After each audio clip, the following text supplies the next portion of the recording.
ودي سبيكر صراحه حتى لازم تكون على قول ما بس تسمع.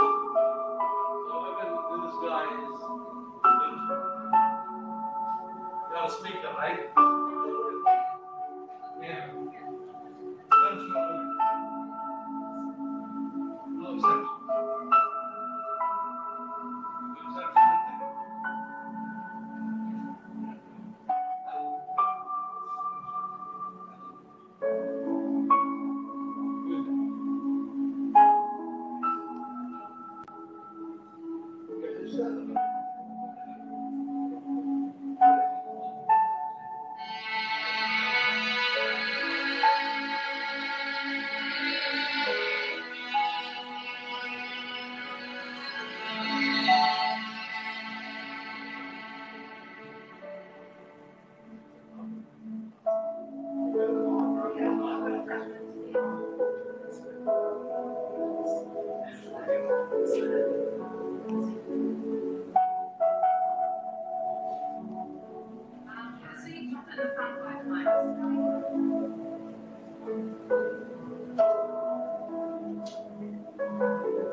Assalamu alaikum.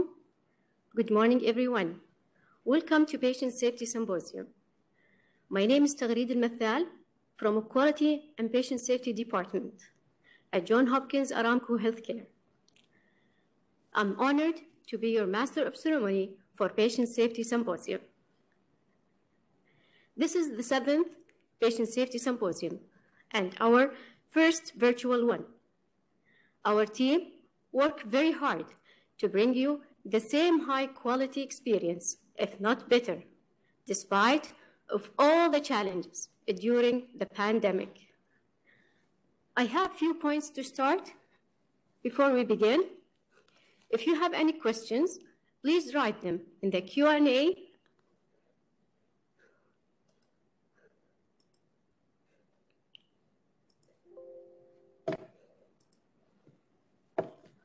icon, your message will go to Dr. Abdul Muttalib Masloom and Dr. Sharif Mubarak, our session moderators.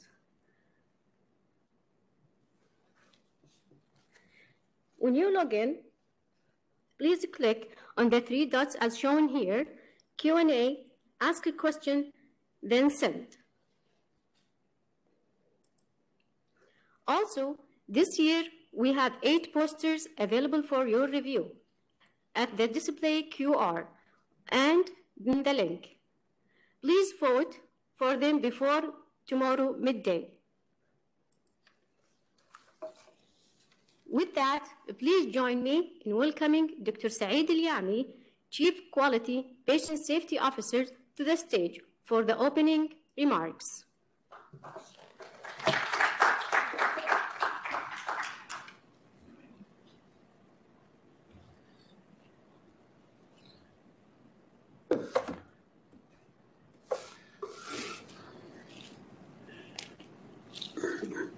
Good morning. Assalamu alaikum. Welcome, everybody. I'm removing my mask just to let you know that there is a screen in front of me, and the nearest person to me is about 6 meters away.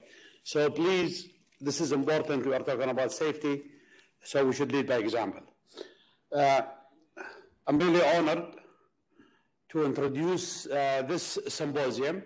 The symposium is very close to my heart because you could see that this year, or the last year too, was a special year. We thought we could always, I look forward always every March to meet everybody in person, entertain, talk, and shake hands. And that was granted till the pandemic comes and it changed our reality. So one of the challenges is we said that we'll go with the symposium, whatever it takes. This is important to us. So when there is always a need, there is innovation. So the team innovated. We were able to do the thing you'll see during these 2 days. There is a lot of using IT.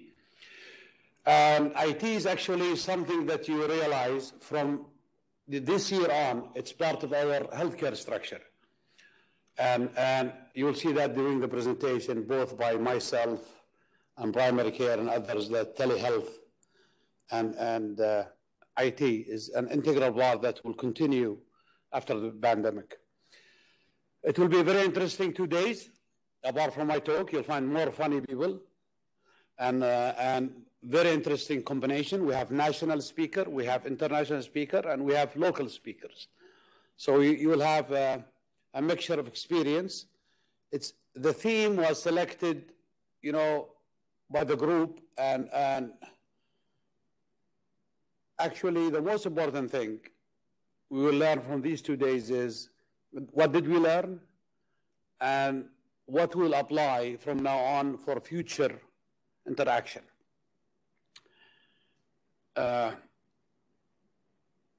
You'll find that this pandemic brought us closer.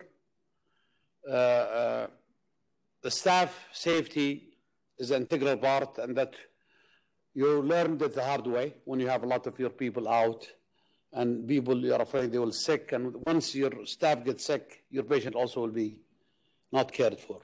So there was a lot of innovations and a lot of things that we did in JHAH. And I'm sure we'll have some experience from the outside that will make these 2 days something that you will be really looking forward to learn from. We're using both combinations. It's mostly virtual, apart from our speaker who are actually in the auditorium here. And, usually in person, we have about 500 person capacity. And actually, because of IT and virtual, we reached about 1,200 plus. So this is part of the blessing of IT. With this, in behalf of JHAH management, our CEO, Dr. Walsh, who will be with us in the closing remark, I want to wish you all the best. And I officially announce the start of our 7th Patient Safety Symposium. Thank you very much.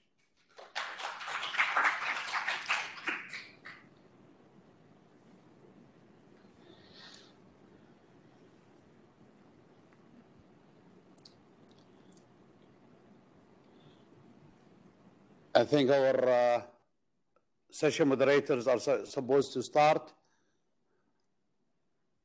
Sharif? Yes. Good morning, everyone. This is Dr. Sharif Al-Mubarak. I'm the ceremony facilitator for the morning session. So I would like just to thank all the attendees, and I wish you a pleasant day and a fruitful journey with the JHAH. And the next session will begin with Mr. Habib Nimr, who is Johns Hopkins Aramco Healthcare Director, Ambulatory Pharmacy Services.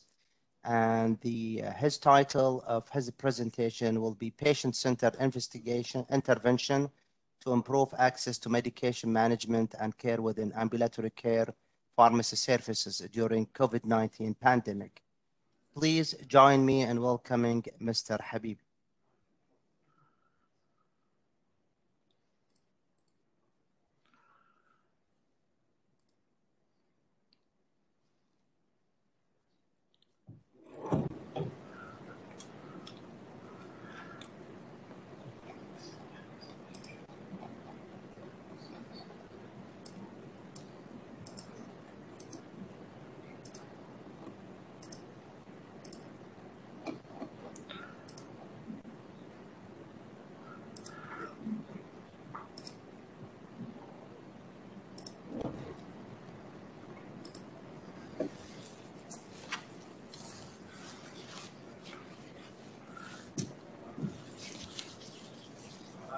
Good morning, ladies and gentlemen. Assalamu alaikum. My name is Habib Nimr. I'm from the Pharmacy Services Department in Johns Hopkins Aramco Healthcare. First of all, I would like to thank you for your time and attendance. And I would like to thank the JHAH management and Dr. Yami for giving us the chance to speak in this symposium. Over the next 30 minutes, we will be covering patient-centered interventions to improve access to medication management and care during the COVID-19 pandemic, with specific emphasis on the ambulatory pharmacy experience, or as we commonly call it, the outpatient pharmacy experience. In the next slides, we will look, or we will have an overview of the pre-COVID-19 patient-centered interventions. It's a journey that the outpatient pharmacy started as early as 2013, and then we will continue with an overview of the novel interventions during the COVID-19 pandemic, through a look at selected KPIs. With the limitation of the time that we have today, we will evaluate the effectiveness of structural and operational changes that were made in the outpatient pharmacy services during the COVID-19 pandemic, and we will finally conclude with the 9-pillar patient-centered model. As Dr. Yami outlined in his introduction, the COVID-19 pandemic has imposed a massive strain on the normal functioning of the healthcare institution.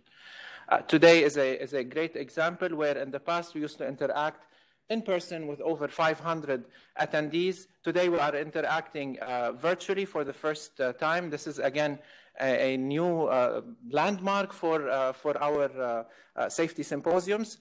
One of the special challenges that we faced, specifically in the outpatient pharmacy, were special patient populations.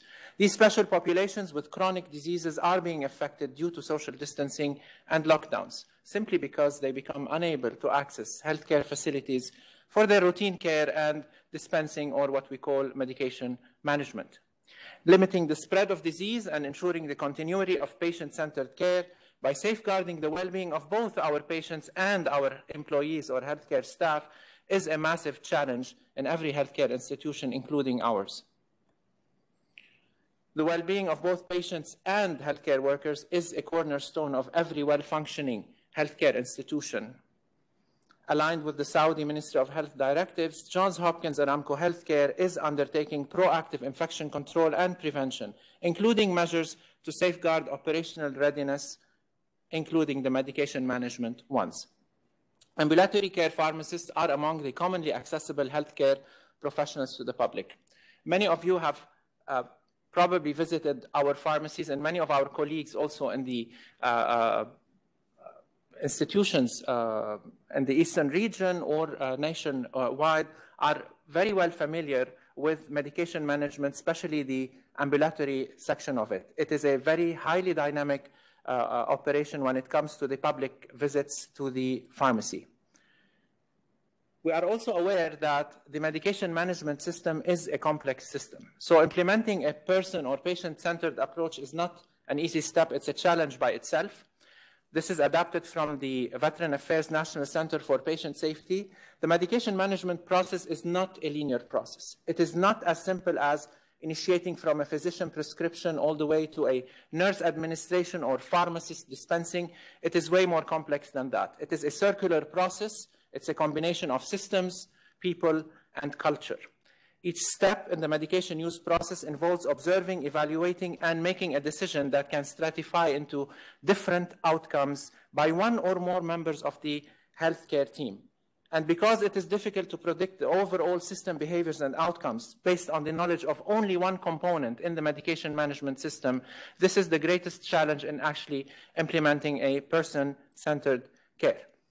If we want to summarize, and whenever you want to implement a person or a patient-centered care within a medication management system, you have to, 1, simplify, 2, standardize, and number 3, automate and integrate.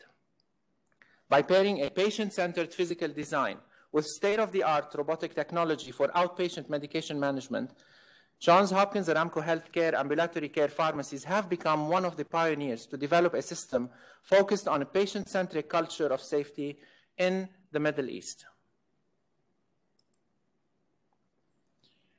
As I mentioned earlier, the journey towards person-centered care did not start with COVID. It actually went years before COVID, where we were pioneers in implementing that. So we're going to do an overview of the pre-COVID patient and person-centered interventions. As we mentioned, the 3 pillars: transforming culture, automation, and person-centered design. Transforming cultures was one of the topics that were discussed in last year's JHAH Patient Safety Symposium. If you had the chance to attend our lectures last year, we discussed the transformation of the JHAH culture, especially on the medication management side, from a reactive culture into a proactive one, leading the way into a just culture implementation where staff feel comfortable to report areas for improvement and near misses, subsequently leading to JHAH-wide system changes. What we will cover in this year's presentation, we will focus on automation and person-centered design that were started as early as 2013. As we said, medication management is an integrated approach. It involves physicians, pharmacists, nurses, supply chain, and other healthcare professionals. And hence, the automation is cross-sectional. It is not limited to one aspect or one arm of this process. You have computerized physician order entry. You have the pharmacy information systems, or what you call smart decision support tools, which are clinical tools to help you evaluate and process a clinical order. At the dispensing side, you have automated dispensing machines, which help you dispense or issue unit doses in the inpatient setting or dispense actual pack medications in the outpatient setting. And finally, you have point of administration systems like barcode scanners or point of sale systems or other inventory systems, especially upon unit dose administration and to document your entire process.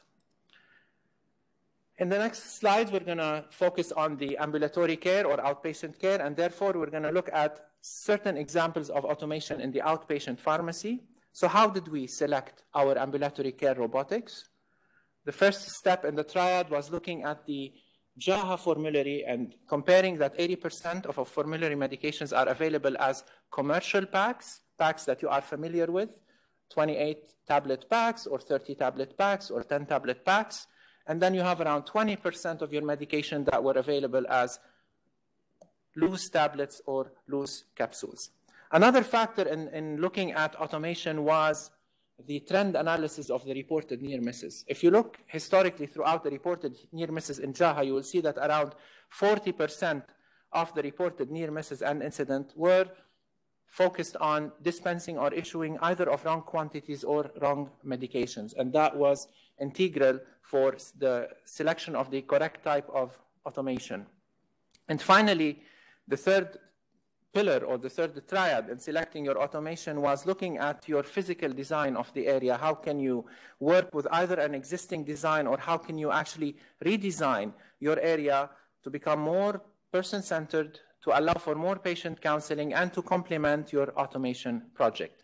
This is one example that was established as old as 2013. It was we were one of the few pioneers in the Middle East to adopt that technology. That robot is called the Parata. It's robotic dispensing for loose tablets.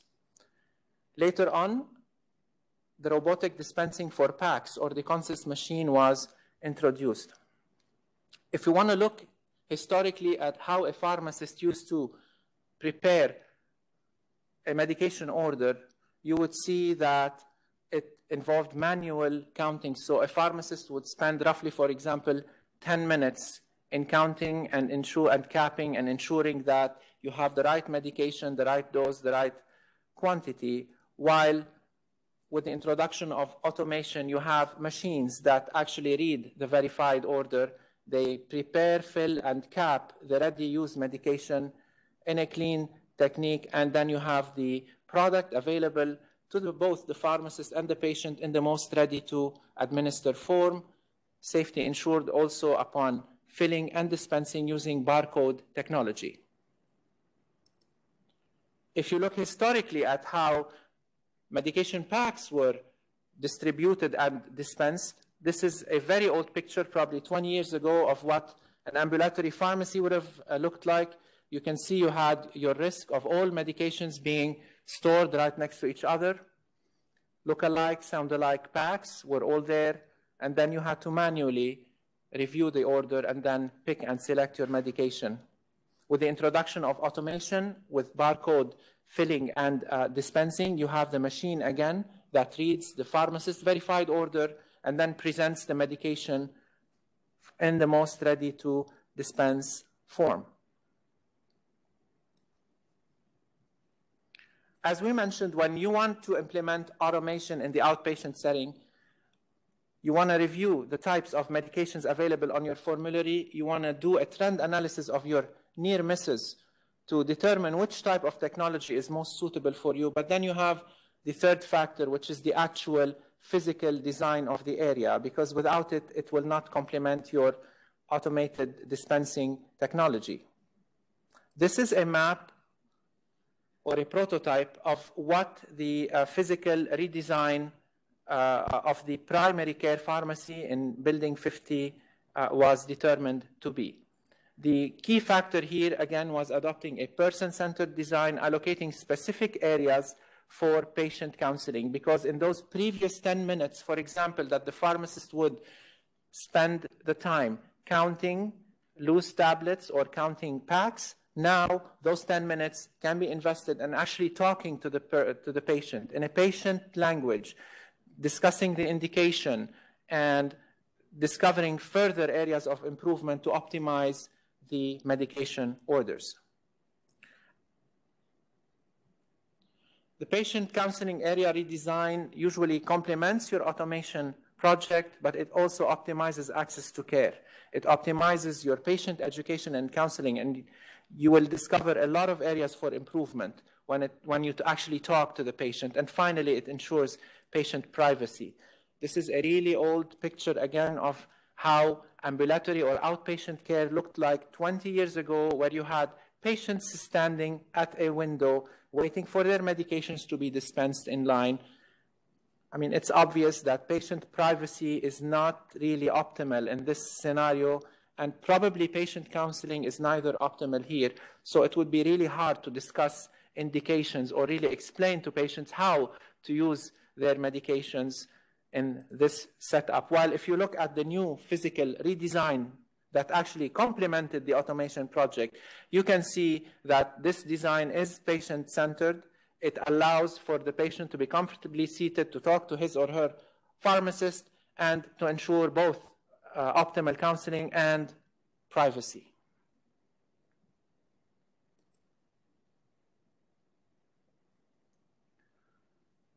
To further complement the person-centered design, JHAH adopted the principle of pharmacy-operated clinics. One example of those is the Medication Management Clinic, which is a patient-centered, outcome-oriented, interdependent practice managed by pharmacists. The Medication Management Clinic collaborates with healthcare providers, with the clinician and the nurse and the lab, to ensure appropriate medication therapy and medication refill order extension under a collaborative agreement protocol. Later on, as COVID became a fact, unfortunately, we realized that those clinics are essential to both optimization and continuity of care of patients. But we were lucky to be working in an environment under JHAH's leadership to realize that concept years ago, before before the fact that COVID became a reality, because those clinics again were established as early as 2012. Currently, those medication management clinics, and to ensure equity, are distributed over all of our geographical locations. So they are available in Al-Hassa, they are available in the districts, as well as in the Dahran, within the premises of the outpatient pharmacy. They are ruled by an interdependent medication management protocol developed by physicians, pharmacists, and nurses to ensure that the pharmacist can actually request certain labs and extend the validity of certain chronic refills, so that when the patient comes back to his or her clinician, they already have the labs in the system, they have not missed their medications. This reduces the number of unnecessary visits, as well as optimizes the care, especially the outcome of the care. Another example is the Anticoagulation Clinic. It's another patient-centered, outcome-oriented practice. The pharmacist within the Anticoagulation Clinic will review the oral anticoagulant medication profile. We're talking about warfarin here. Will review the parameters and will provide instant on-site international normalized ratio, or INR testing, dispensing, and appropriate counseling. Imagine how much easier this clinic makes the patient journey. Instead of the patient heading to the lab to do their INR testing and then heading to their cardiologist to review the result, prescribe the warfarin, and then heading to the pharmacy to get their warfarin dispensed, all of those journeys are summarized into one setting where the patient is really at the center, and the team work interdependently to ensure optimization of his or her warfarin dispensing.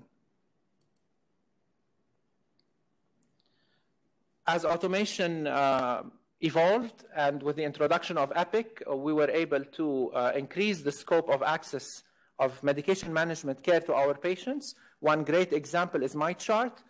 It's an extremely useful tool that patients can access these days, even from their mobile phones or from their personal computers.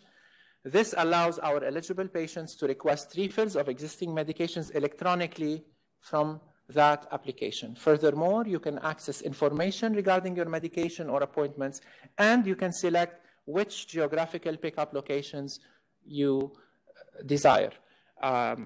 We have 23 geographic pickup locations distributed throughout the kingdom, not only in the Eastern Province, in areas as distant as Jizan or Jeddah or Khurais, to cover all our eligible Saudi Aramco and other JHAH eligible patients.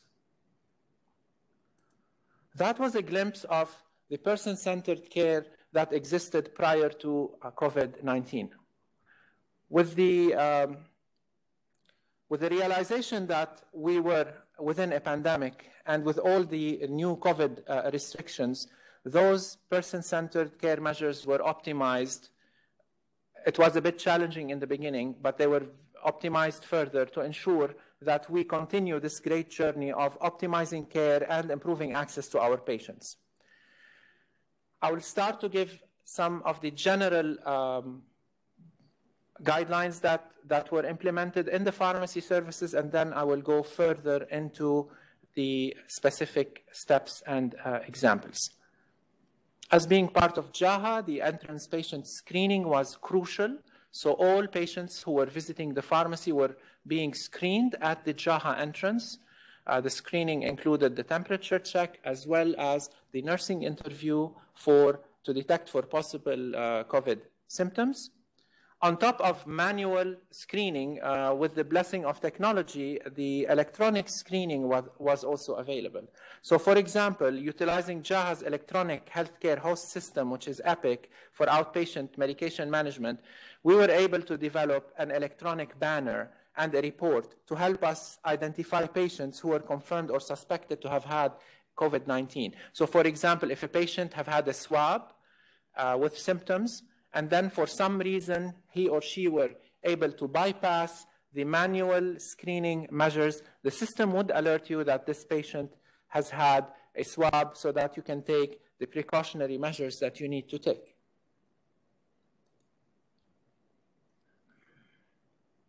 We saw pictures before of the physical area redesign, switching the area from the old model into the new person or patient-centric model. Another redesign had to happen because this time we have to factor in a new factor, which was physical distancing. So similar to all other departments in JHAH, we had to do the redesign and ensure that our patient waiting chairs were relocated to ensure proper physical distancing, and easy access hand sanitizer dispensers were installed. Our TV screens in the waiting areas were modified to display hand hygiene videos and other tools and tips as we were learning by time. We had to also introduce another redesign into our patient dispensing booth. As you saw before, the patient and the pharmacist would comfortably be sitting at a desk to ensure both patient privacy and optimal medication management, including patient counseling and review of the indication. However, to ensure distancing, we installed a glass partition, as you can see here in the image. We made sure that at the pharmacy dispensing counter, only one chair was kept at each station with proper physical distancing, including marking at the ground from the counter. A glass shield was installed, and to ensure proper communication, because that was a new area for improvement that we discovered through active staff reporting. After we installed the glass shields, we had audio issues. We couldn't hear. I'm sure lots of us even go through that now, including myself. Sometimes, people talk to you, but with the mask on, if you can't read the lips properly, sometimes you have some, challenges in understanding what the people are saying. So that was an extra challenge for us with our patients. We need to really understand, why is the patient there? Why is this medication being prescribed? So we had to use it's not a new technology, it's something probably very common at banks, so we kind of borrowed that concept. And we had microphones with speakers also installed in that area, so that we ensure that we can remain distant but hear each other clearly. Similar to all other staff, all pharmacy staff were mandated to wear surgical masks along with face shields. One of the challenges that we faced in the beginning of the COVID pandemic was the area lockdown, specifically in the eastern province where we had a lockdown in the Qatif area. That was challenging because we needed to figure out a method to ensure we keep on dispensing medication refills to the patients who live in that area, given the challenge that they cannot physically come here to Dahran to get their medications dispensed. So one of the very novel and quick interventions was the creation of 3 new locations in Al-Qatif area. That was in the beginning of the pandemic. All these new locations were equipped with remote access laptops to ensure instant access to Epic, to our electronic healthcare record. So the pharmacists over there were able to verify and dispense for the JHAH eligible patients using the same smart decision support tools that are available to our pharmacists here through the Epic system to ensure equity of care, and specifically for patients who are unable to exit or enter that area because of the lockdown. There was a specific subpopulation of patients that were of specific concern, patients active on warfarin, because on top of dispensing the anticoagulant warfarin to those patients, we need to ensure INR testing in order to optimize the dose. So we also created a new anticoagulation pharmacist-operated clinic. We established it within that lockdown area. That service also provided instant INR testing, dispensing of warfarin, and appropriate counseling to ensure optimal therapy for that patient that was affected by the lockdown. Another tool that was optimized and expanded during the pandemic was the pharmacy call center.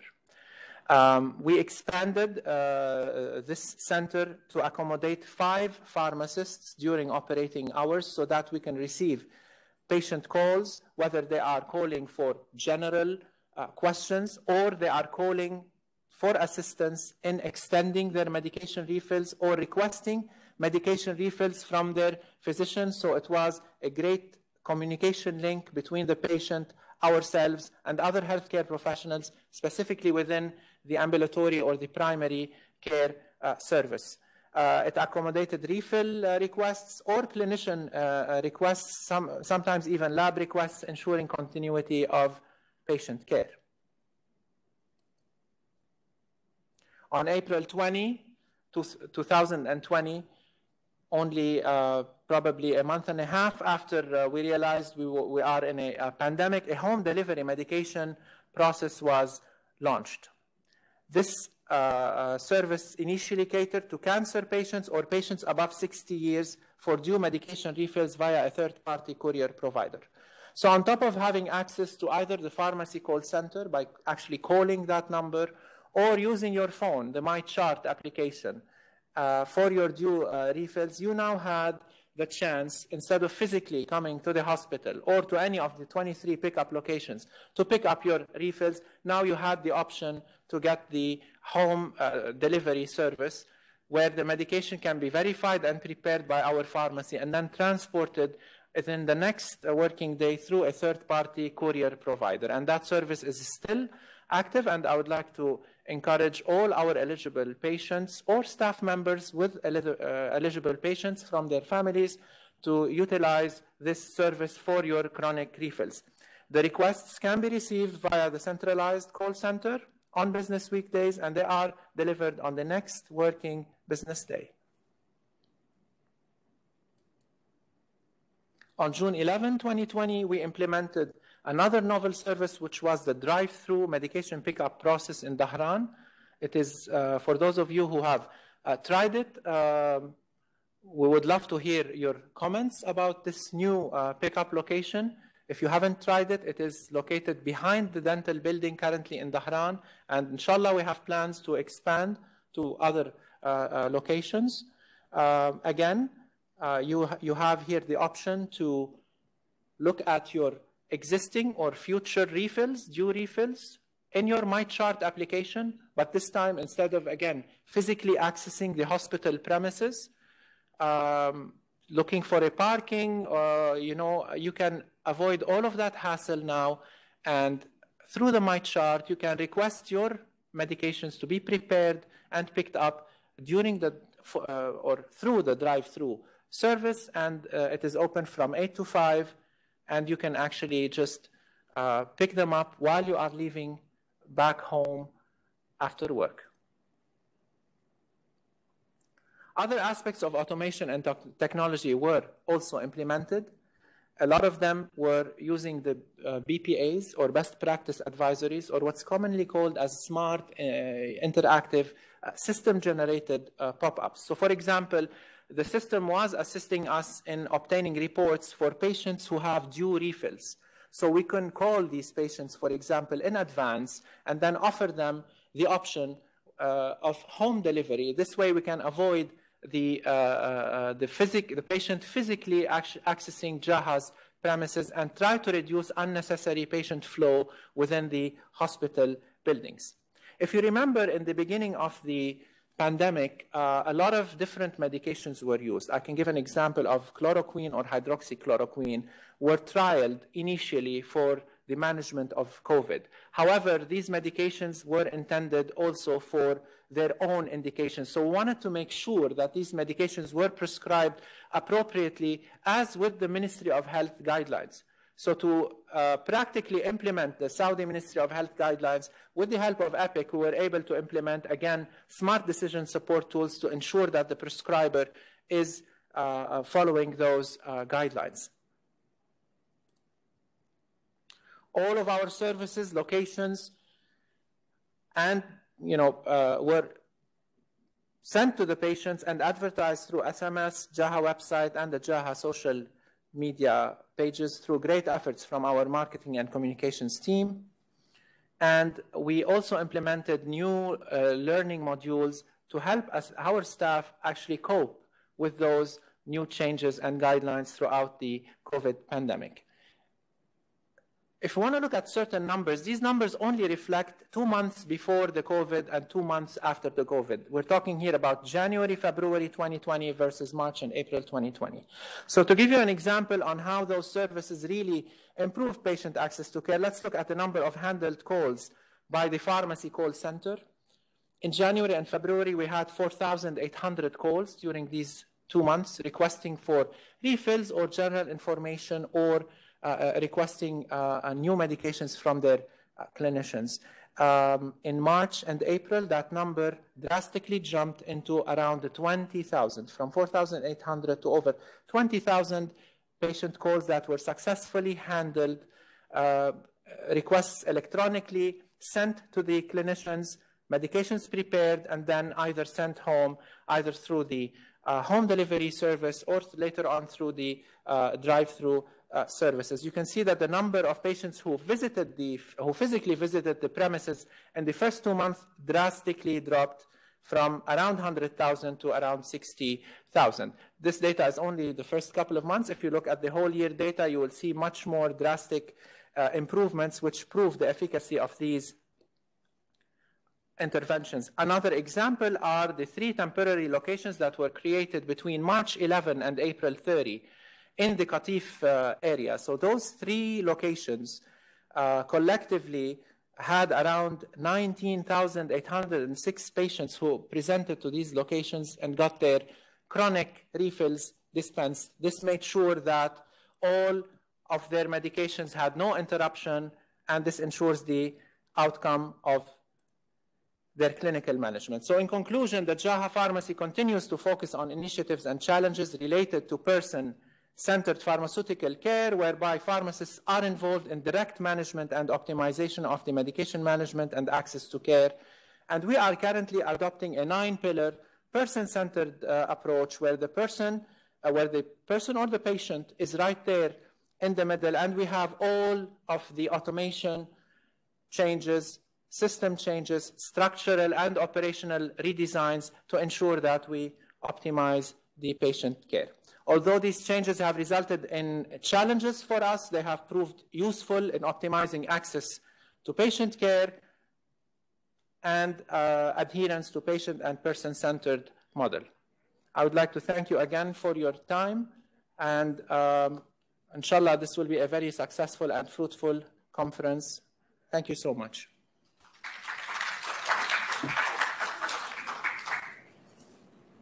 Thank you, Mr. Habib, for the nice presentation. And I just would like to tell all the audience that we are a little bit experiencing some issues with the audio and the video presentation because of the increasing demand of extra attendees. We exceeded the expected number until now, but we are trying our best now to optimize everything for everyone.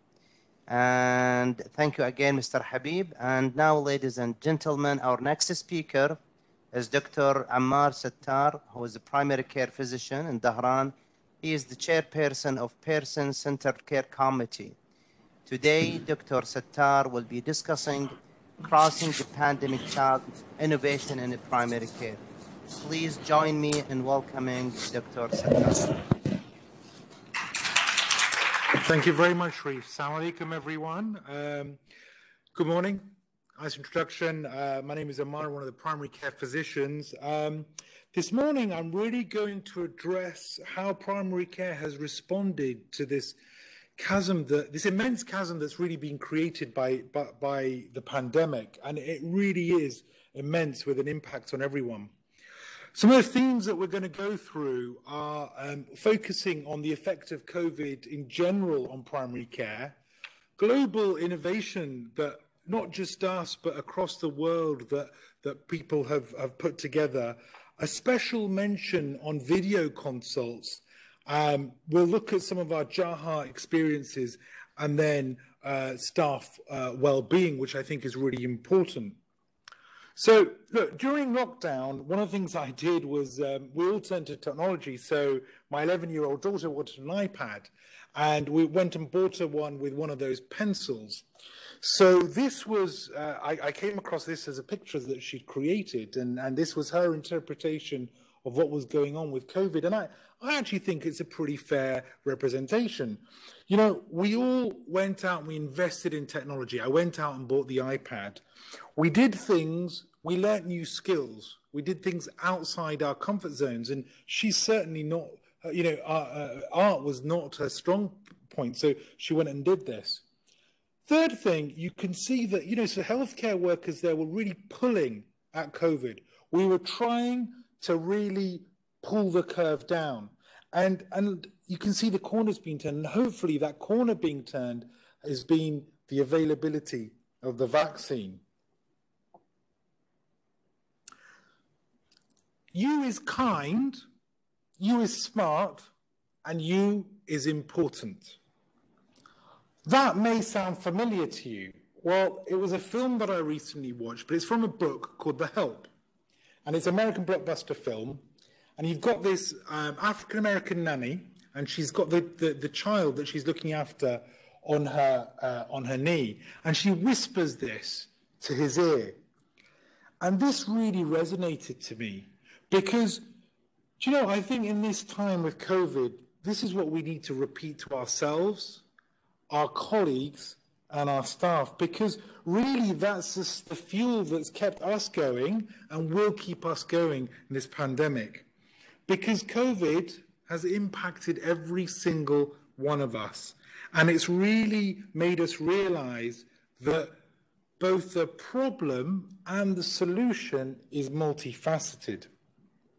So look, the crisis has obviously provided a great opportunity for us to really do some deep learning very, very quickly and change our system. So we've got new changes, but also we've accelerated changes that were in the background before, but we never really got to do.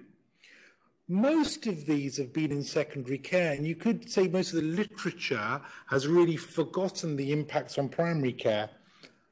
But pre-pandemic in the UK, 1 million people a day visit their GP or visited their GP. And 90% of COVID has been looked after in primary care, so outside the hospital environment. And that's probably even higher in JHAH. So the burden on primary care has been immense. And that really leads us to remote assessment.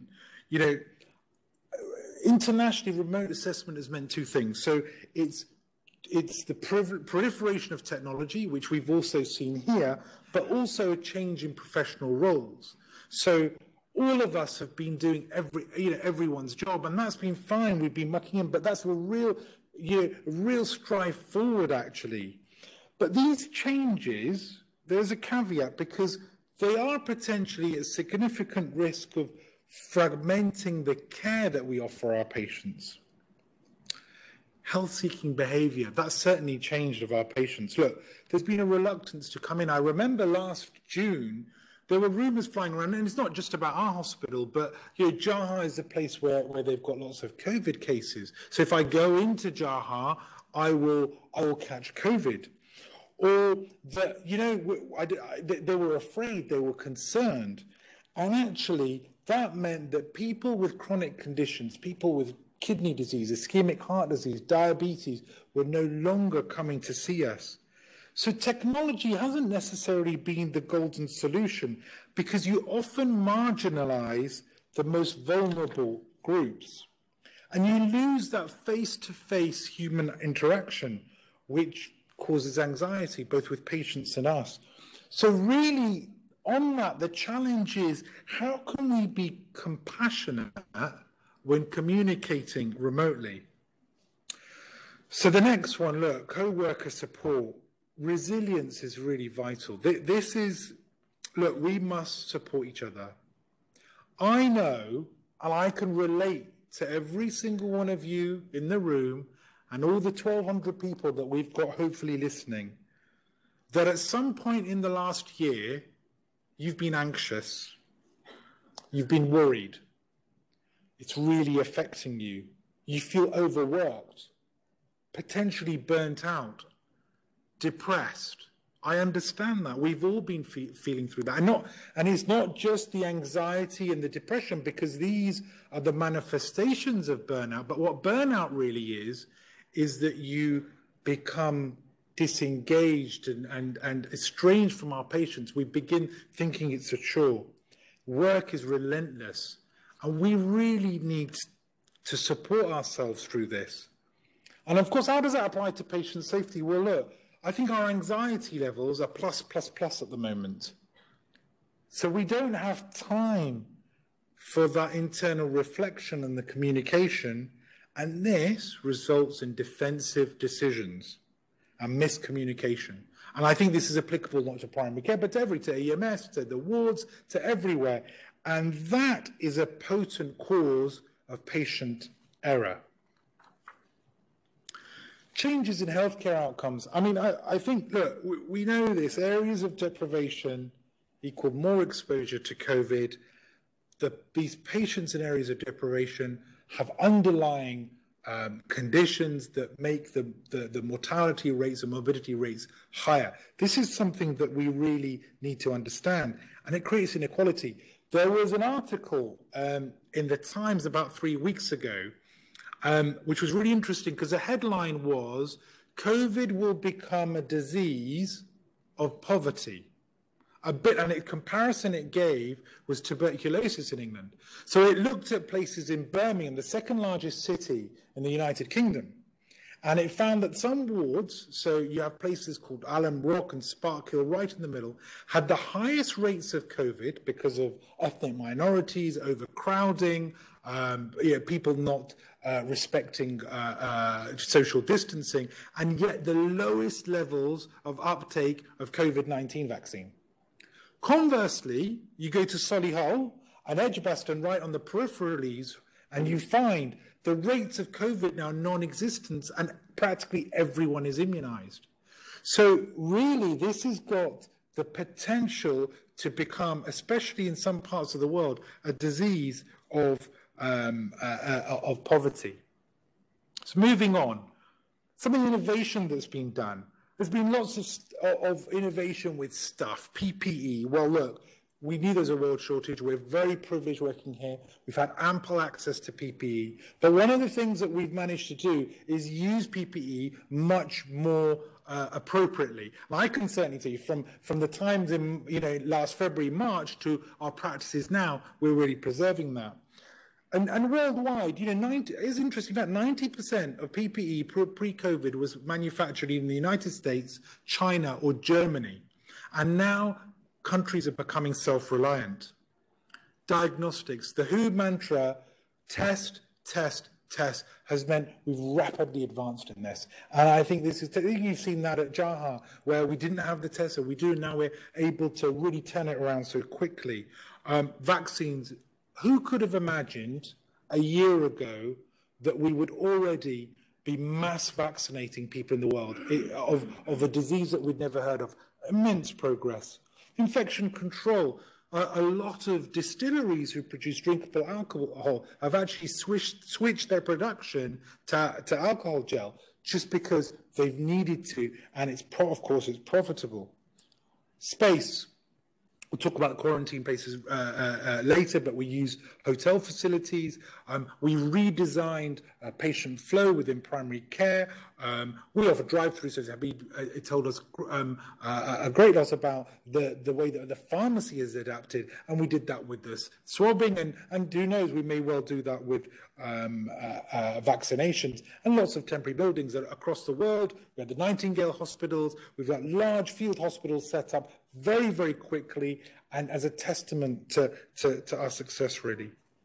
So staff, capacity is very important, and different countries have dealt with that in different ways. One of the things that the General Medical Council, that anyone who's retired within the last 3 years or come off the register in primary care, they gave them their licenses back. But a lot of that is really about how to utilize and redeploy staff to increase your capacity. Training. We've got this wonderful conference going on. It's now remote. A lot of our physicians did CME remotely this year. These are new paradigms. Innovations, and we'll talk about some of these later, but telephones, web applications, remote consultation, surveillance, track and trace, remote meetings, all fantastic, but they come with a caveat. And this is where it's important. There's not all gold star, and that is, it really raises the question of equality of access. We shouldn't just assume that digital media is either accessible to all, or it may well be accessible, but what is the comfort level of people using it? And we certainly find this in the clinic, right? I'm not being ageist here, but there's certain generation of people who genuinely find it difficult. They may well have a MyChart account, genuinely find it difficult to navigate through. And one of my personal things with telehealth is it doesn't allow for that physical touch, that emotional connection. So we're even looking in primary care of improving communication skills and teaching, webside manners, not just bedside manners. Society, I think we're very privileged to be living in the Kingdom of Saudi Arabia for a couple of reasons, and that is that the government has been very swift to put in societal changes, and by and large, society has actually taken those up and been receptive to those changes. And if we compare in countries where they have not, in parts of Western Europe, you can see what infection rates are like, what their hospitals situation is like. So I think on that, with that respect, we've been at the forefront of innovation, and certainly now, things like the Tawakkul app, you can't get into primary care without it. You can't go anywhere without it.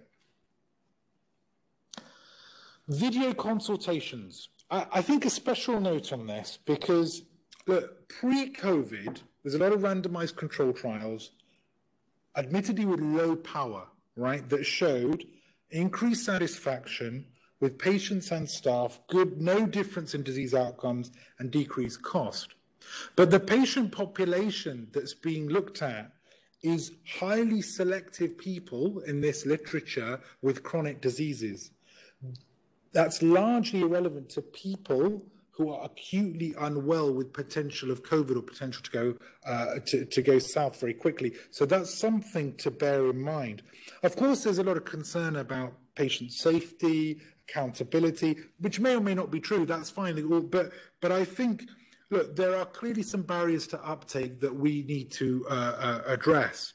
So when are remote consultations appropriate and not appropriate? Look, I think if we've got clinical staff who are isolating, it's fantastic, right? You can have staff at home who are doing it. If you've got an environment where there's a high prevalence of infection that's going around at the moment, keeping people away from the hospital environment, I think that's excellent. Anxious patients, there's plenty of patients who are worried about of catching COVID. So who is it not appropriate in? Seriously ill patients, patients that need examination.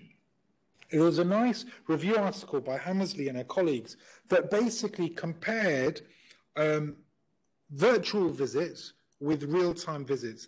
And what they found was that the scores on the Royal College quality markers were all substantially lower in remote consultation. Now, that doesn't mean that we shouldn't do remote consultation, but what it means is, look, remote consultations, they favor the young, technically proficient, who often least need our help, right?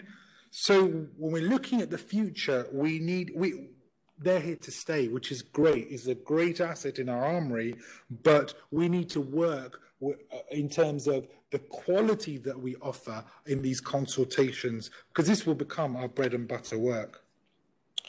Another mention is basically a subgroup of patients, our older patients.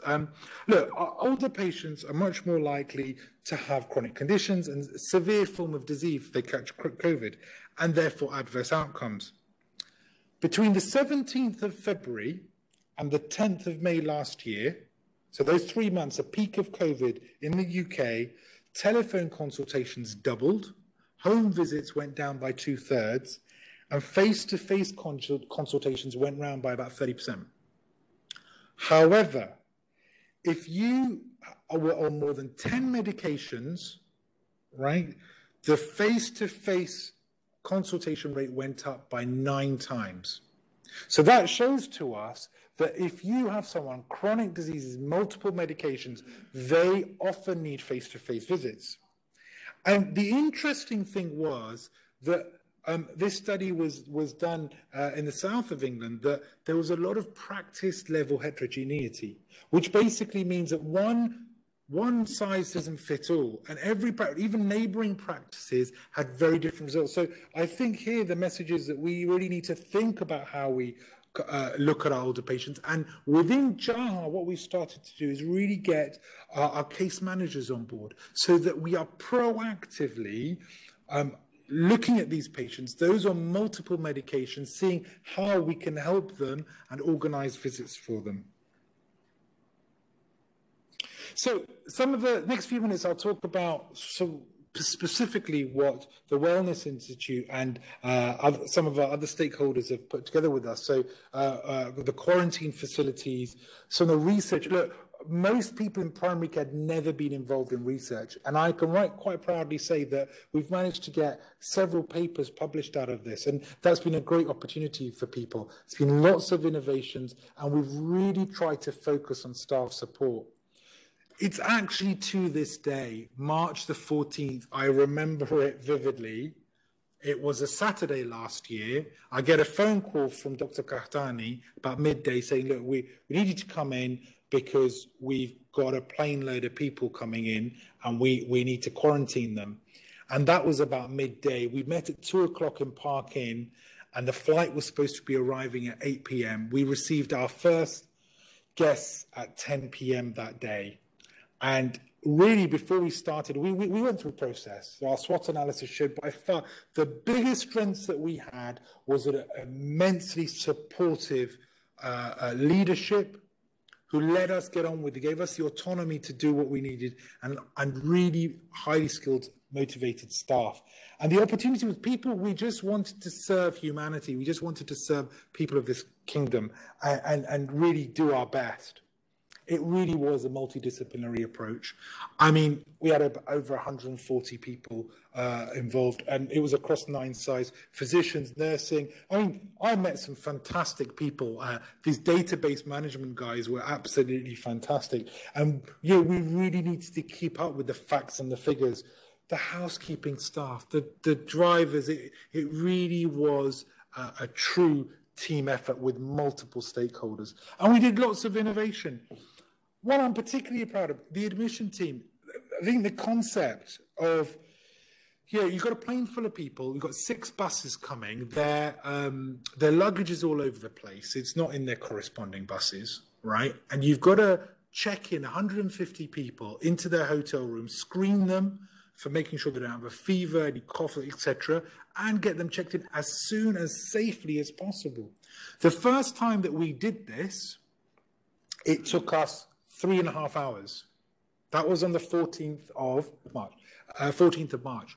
Within 10 days, we'd got it down to an hour and 20 minutes, hour and 10 minutes. It's a fantastic achievement. I was really proud of that. But a lot of these were young students who had exams. We tried to make it as normal as possible, celebrating their birthdays, giving them support in their exam, and technology will come to it. Facts and figures. About 2,000 patients we saw in the end, 4,000 swabs we did. And it might seem like a little, but there were 26 asymptomatic patients that we ended up stopping, going into the community and spreading COVID-19. So it worked. Guest experience overwhelmingly positive. We really had tears in our eyes. The staff felt so motivated when they got appreciation and thanks from the patients. There was one episode I remember. Like they did in the National Health Service, they all stood up. It was a courtyard in Park Inn Hotel, and they all drew their blinds back, and they were clapping for us when we just finished the swabbing. And it was so nice. They all stood up, and they coordinated it through a WhatsApp group. But that really meant a lot to us. And they were continuously ordering us cakes. Just some numbers through JHAH, and I know others are going to speak about this as well, and primary care has had a contribution to this, but look, there were 130,000 telephone visits. This is from March all the way to mid-November. There were almost 10,000 MyChart visits, and we couldn't have done this without the EPIC team and from clinical applications. And some of the examples, they developed this travel exposure screening, risk of complication score, which actually really helps us when we're seeing patients, and it quickly identified to us those that potentially could go south. This might sound simple, COVID-19 screening letter, but I remember when this came out, the impact of this was phenomenal. It saved us literally for every single person about 10 to 12 minutes, and it was easily available for patients along with discharge instructions. Again, the release of COVID results to patients so they wouldn't have to come in. There wasn't the footfall through the hospital. And the ability on MyChart to use telehealth. So we're the ones offering it, but unless we have the support from our IT, really wouldn't work. Dashboards for reporting, and then home monitoring. Otherwise, our hospital would be plugged with patients who are COVID-19 positive. So this was, again, fantastic resource, and primary care has been responsible and accountable for all the home monitoring. And again, that's an incredibly successful project where we've managed to keep people at home. In summary of the key highlights from EPIC, so that we managed to streamline HICU, the remote assessments went all the way to Al-Hassa. There were 9 quarantine locations, that's 9 hotel facilities, and 2 of the interventions that's already been mentioned. So look, I'm going to wrap up with really, I think, the most important thing, and that is staff well-being. Look, we've, in primary care, especially our leadership, really tried hard, because that's the only thing that's in our control, to help the people that we work with. And usually, you see, family support is very high, right? But in this time, it's very difficult. There's a lot of isolation. People are worried about taking home COVID, and it infected them. Creches were closed. Childcare was a problem. Our normal coping mechanisms are limited.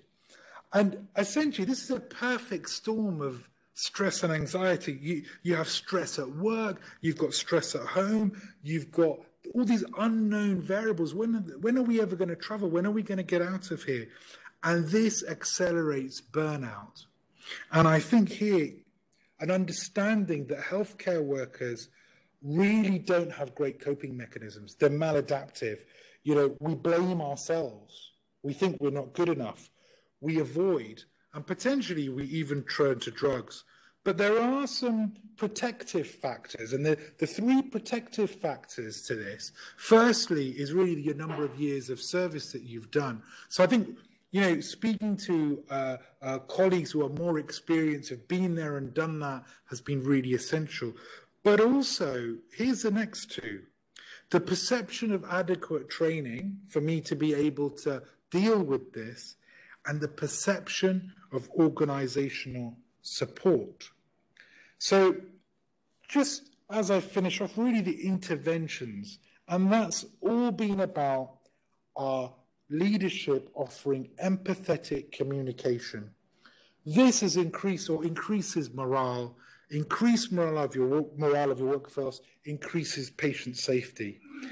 And really, you know, some of the things they've done, protecting staff from burnout, insist on breaks. They made us take holidays. And I know people, I don't want to take holidays if you know, I'm not going anywhere. But it's so important to take holidays. And it's so important that we make sure that we don't contact our staff when they're on holiday. We let them shut down. We let them recuperate, because those normal mechanisms of going abroad are no longer there. And it is an ethical dilemma, because often as leaders, right, if I say to someone, you need a few days off, that might affect my operation. But long term, we really need to look after our staff, promote wellness, you know, walks. I go outside, and I actually, at lunchtime, I'm seeing people walking. Seeing people walking outside, Jibble in groups. That's great. We need to promote wellness and really show that little bit of extra effort in showing gratitude, just taking time to talk to people. And I can certainly say our leadership in primary care has really done that remarkably well. They go, they come, they talk to us. How's things going? How's your family? It really makes a difference. And again, returning back to that film, you know, you is kind, you is smart, and trust me, you is important. Okay, thank you very much. Maybe some time for questions.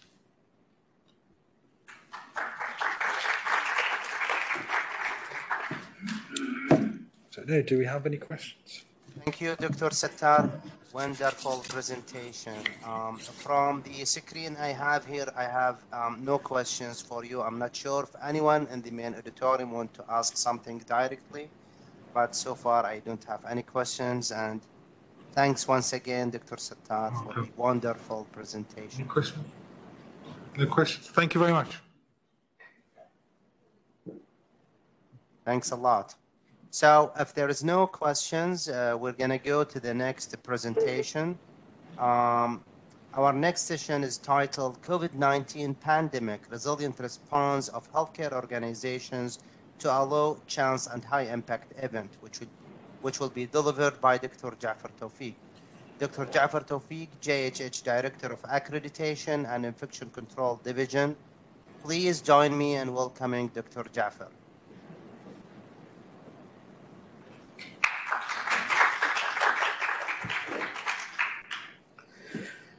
Thank you, Dr. Sharif Mubarak, for the introduction and for the organizing committee to give me the chance to be here today, talk on the patient safety symposium about the COVID-19 pandemic.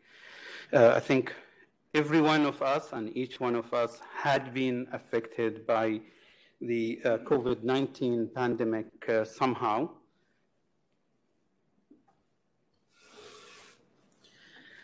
And it goes beyond any of us who is a healthcare worker or healthcare professionals.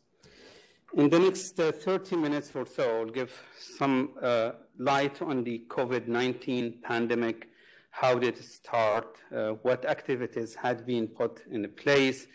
Talking about a resilient organization response to such events that had been considered to be a very low occurrence, but probably high impact events that we had.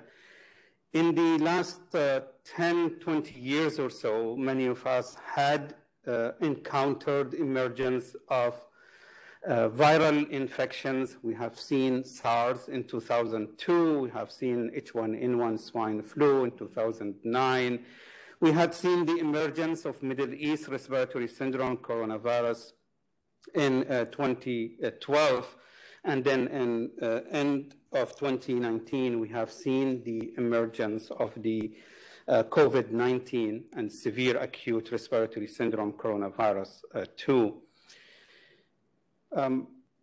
At JHAH, we had been actively preparing for such an event, and many of the healthcare workers who are either listening to the patient safety symposia or they are still busy attending to their daily activities, taking care of the patient, had participated in the past in multiple epidemic drill for the organization to prepare. In October 2019, we had a JHAH epidemic drill, which was a multidisciplinary. We have many of the physicians, nurses, allied health, primary care, emergency room physician, regular unit, step down, and intensive care unit who had participated in the drill for a preparation. That's 2 months before even any announcement of. And that was a follow-up of a drill that we had in 2018. I remember when we put the scenario for such emergence of an epidemic. Of course, we did not look in the pandemic, but even going back and reading the scenario, it's really reflect what exactly happened in the Wuhan. And although we had comment from people, well, why we have to bring 10 or 20 or 30 patients, we just bring 1 or 2. And the whole idea to stretch the organization to make sure that the organization is prepared. And unfortunately, 2 months later, we have heard of the first announcement of the cases of respiratory illness with no identifiable cause who have been reported in Wuhan in China. January 2020, the World Health Organization announced that this disease is transmitted from human to human. And the end of January 2020, which is about a month, the World Health Organization declared that the SARS-CoV-2 is a public emergency of international concern. Italy was then followed. We have multiple countries in the GCC as well. And in March 2nd, 2020, the Kingdom has reported its first case. In March 8, which is only a few days back, a year, in 2020, the first lockdown in the Khatif area had occurred, which also significantly impacted many of the organization, the curfews. A lot of activities had been done. In March 11th, which is only a few days back, a year, in 2020, the World Health Organization had declared that the COVID-19 is a pandemic. The occurrence of such a pandemic have raised multiple questions about the resilience of health system globally. Looking beyond the current crisis, what can we learn from what happened and how we could be prepared? A few days back, it's been announced that a scientist is launching a collaboration that said we should not allow this to occur again. And if a pandemic or emergence of a new virus comes in the next few years, we should not allow 10 months or 12 months till we produce a vaccine that is effective. We are targeting 100 days for a vaccine to be developed. This is just enormous of all the technology, the experience that had been built in. How could we prepare for future threats, identify building blocks in the resilience of healthcare system to prepare for such occurrences? We need to explore the capacity building, not only from the facility and the supply and the communication, as I will show, but also from the interaction and the healthcare manpower. What about the non-COVID-19 patients and the concern of those individuals, how we could better care for them, as I will show also later. With the initial emergence of the COVID-19 pandemic, two kind of paradigms had emerged. One of them is looking at the Sars paradigm, which was emerged, this is SARS-CoV-1, if you would, had emerged in 2002 in Hong Kong and looked at elimination of the infection. We need to search, identify, isolate, test and quarantine individuals who had been infected. Invest a lot of time, efforts, and manpower in disease surveillance. Redesigning healthcare facilities to reduce cross-infection. Other people have looked at a different paradigm, which is an influenza paradigm, which means that acceptance that the disease would ultimately spread through the population, meaning allowing the infection to spread. People will develop a natural immunity and will have either a herd or a community immunity. And that we relatively have little that could be done. And we have seen some countries may had adopted the first or the second approach earlier on, but many of the countries eventually had went to the SARS paradigm of interventions. The COVID-19 had tested the health systems resilience around the globe. It has tested the ability of the healthcare system to absorb the enormous increase in patients, the enormous increase of the burden and the psychological effect, effectively respond to the challenges of increasing patients, how to deal with them, and then also adapt to the shock and structural changes and allow the recoil and going back to the normal operation when the number of cases decreases. How to sustain day-to-day operation with no interference with activities, with many of the organizations found that is difficult. The immediate response to crisis, which also necessitate immediate intervention of securing medical supply.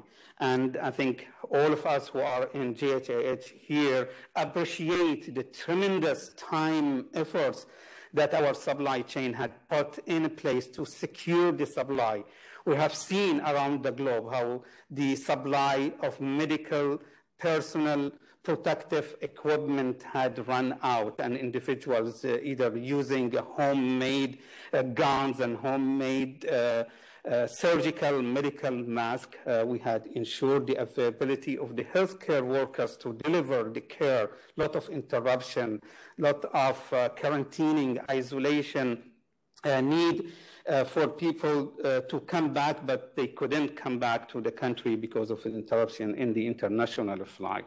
Mobilizing additional financing, and I think the credit goes to our C-suite and our board who had made this possible to foster the financial burden of the organization. Reorganizing non-COVID-related health services, introducing a telephone and a video visit, using digital solutions to monitor and manage COVID-19 cases. Our IT and Epic team had done wonderful activities in this regard. Providing medical services online. We have a nurse care line, we have physician care line, we have emotional support care line. I mean, it was just amazing how much of efforts had been put. The World Health Organization had identified 6 building blocks of a health system. These are many of I have just alluded to, from service delivery, healthcare workforce, health information system, access to essential medicine, financing, leadership, and governance. And I think we had extreme support from our leadership at JHAH, from our all C-suite, and I really appreciate all the help and support that had been provided. All of these components of the 6 building blocks will lead to access, coverage, quality of the safety, as we are talking about patient and safety conference, improved healthcare responsiveness, social financing risk protection, and improved efficiency. If we look at the number of the cases on the slide from a few days back, but globally, the number of active cases, the currently infected, superseded 22 million. Also had resulted, unfortunately, in more than 90,000 individuals who had lost their life because of the disease. So COVID-19, if we look at it, is a low chance. It's not something that we usually see. We have seen this probably in the 1990s, 1919, with the emergence of the flu. But since then, I mentioned few of the emerging viruses, but really did not disturb the world as it had. But it has a high impact in any organization, and that's where the resilience of such organization play a role. It had marked novelty, a lot of things, a lot of talent that the team in health care had invested. Many times with such event, we have a lack of information. I remember the first time that I had presented about the novel coronavirus 2019, as the name was designated at time. At that time, we have little of information. We needed a lot of communication, coordination of those activities. Many times, decisions had to be made without complete information. We cannot wait a day or two. I had people that we had to do this sometimes in less than 1 hour to make those decisions and move forward. Pandemic preparedness, as has shown, it's a proactive strategy. It had been identified both by the Saudi Aramco and JHAH to be a priority. It was based on risk assessment. We had multiple meetings with the stakeholders that even before 2019, in December, I had multiple meetings with different entity in the organization, JHAH, as well as outside JHAH and Saudi Aramco for preparedness, and review a credible worst case scenario. The only thing I think, when I look back, we missed the name of the virus. We didn't know it would be a coronavirus. We thought it would be an influenza, but it's the same credible clinical scenario that could affect. We have the annual evaluation and annual epidemic disaster drill in 2018, 2019, and had already showed you the 2019 emerging infectious disease drill, and then alerted the C-suite in early January of 2020 of the occurrence. We started a lot of education outreach. Our emerging infectious disease task force, which we had reconvened, and I remember Dr. Yami, who had been very proactive in this regard and saying we have to activate it. He also suggested to the C-suite that I become the incident commander for the COVID-19 response. And thanks to all who had been supportive in this process. When we look at SARS-CoV-2, and this probably will happen again if we have a new virus that emerge, many times we have a highly mysterious, globally transmissible virus. A lot of fear about it, little known about the contact, the transmission.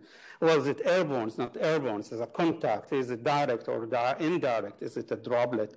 A super spreader infecting many people, and we have to go and learn from what we had learned in the past. For example, looking at the MERS, the Middle East Respiratory Syndrome coronavirus, not only for the way that the virus would spread, but also through the therapeutic interventions that could help in the compact of the disease. Was it really very fatal? Is it 15, 20%? We know that the rate of fatality now is much less, but the number of individuals who had lost their life is tremendous. All of these had led to speculation, rumors, fear, panic, uncertainty. What is going to happen? How it will look in a month or 2 months, and dealing with this. And we may put a frame of optimal preparedness, which is a multi-factorial interaction of the healthcare infrastructure, trained healthcare worker, community engagement, robust communication that we had done with our communication and marketing at multiple levels. However, I think this slide is an oversimplification of the process that we could. And although this slide looks even more complicated than the first slide, I think if we look back and maybe trying to make errors, this will become even more complicated on the process that an outbreak could be managed. From a local hospital or healthcare system to the whole healthcare system integrated in the province or the area, the country, nationally and international, become very complex and difficult. So when we talk about the resilience of healthcare system, we are talking about the capacity of the organization to survive a sudden shock, to return to the normal activity that the organization had been doing before the emergence. Withstanding changes in routine, large influx of patient, intellectual and instrumental counterweight to the obsession with risk prevention, that you have to make those decisions as you move forward. There's a lot of dynamic changes from the routine to the novel decision. The context of the decision and action is changing, unexpected, unforeseen. I have met with many of our healthcare workers and said, so Dr. Tawfiq, what you mean, Jafar, that's in tomorrow and after tomorrow, this is what we're going to do. I said, what we're going to do now is this. This may change in 1 hour, may change in tomorrow, but it's very flexible. The response requires flexibility, on-the-spot decision-making, and informal coordination.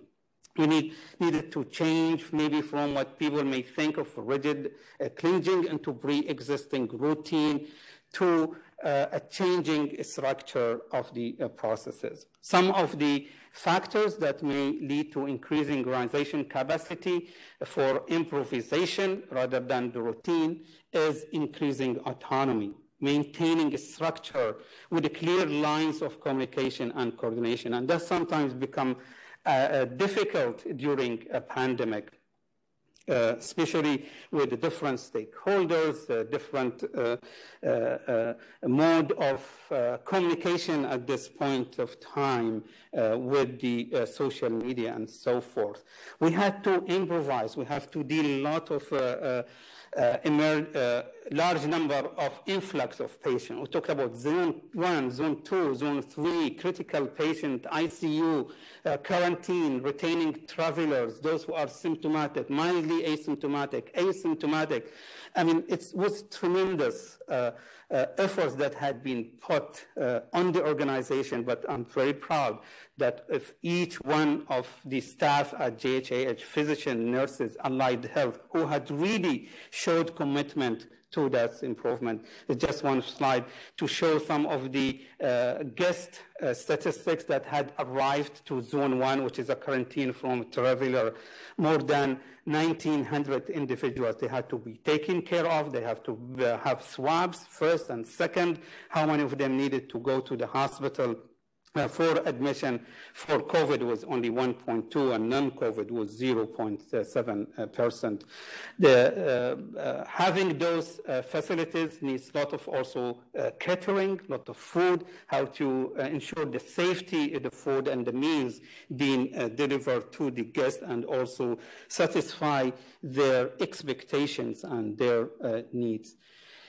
Other enabling factors is creating a shared understanding, fully aware of the interdependence of the action. None a single action in any organization, and we know healthcare organizations are complex organization. It's very interdependent. One decision in one department probably going to affect the whole organization. Maintain a holistic awareness of the situation, shared understanding and information sharing, daily sharing of information. We have daily headers, weekly town halls, email, staff communication. We have used multiple venues to communicate, not only for the staff at JHAH, but also for the Saudi Aramco. And I think even JHAH website became a trusted source where many individuals around the kingdom visited the website to get their information, and that's all done because of the collaborative work between clinicians, communication, marketing, and others. People needed to know the case definition, and you know the case definition also have changed a lot over the time. Where should we send those patients? Is it zone 1, zone 2, or 3? This was dynamic and changing. Appropriate personal protective equipment and exposure risk. We looked at isolation and quarantine, and I mentioned briefly about the different zones, how we could take care of them. Looking at individuals who may not only have COVID, not only COVID, but non-COVID. And this is kind of some of the framework that we had worked, and Dr. Yami is a co-author of this paper, is how we could look at clinical governance, administrative, legal risk, and logistic to take care of non-COVID patients. People have to try to summarize, and this is a slide that our primary care have to summarize many of the WTAIA guidelines, the Saudi CDC guidelines, public health agency, as the name now implies, and have to go through making accurate, make it understandable, and make the people be able to. I talked about the personal protective equipment, but we also had to deal with this shortage in airborne infection isolation room, which then our facility had to provide tremendous work and support.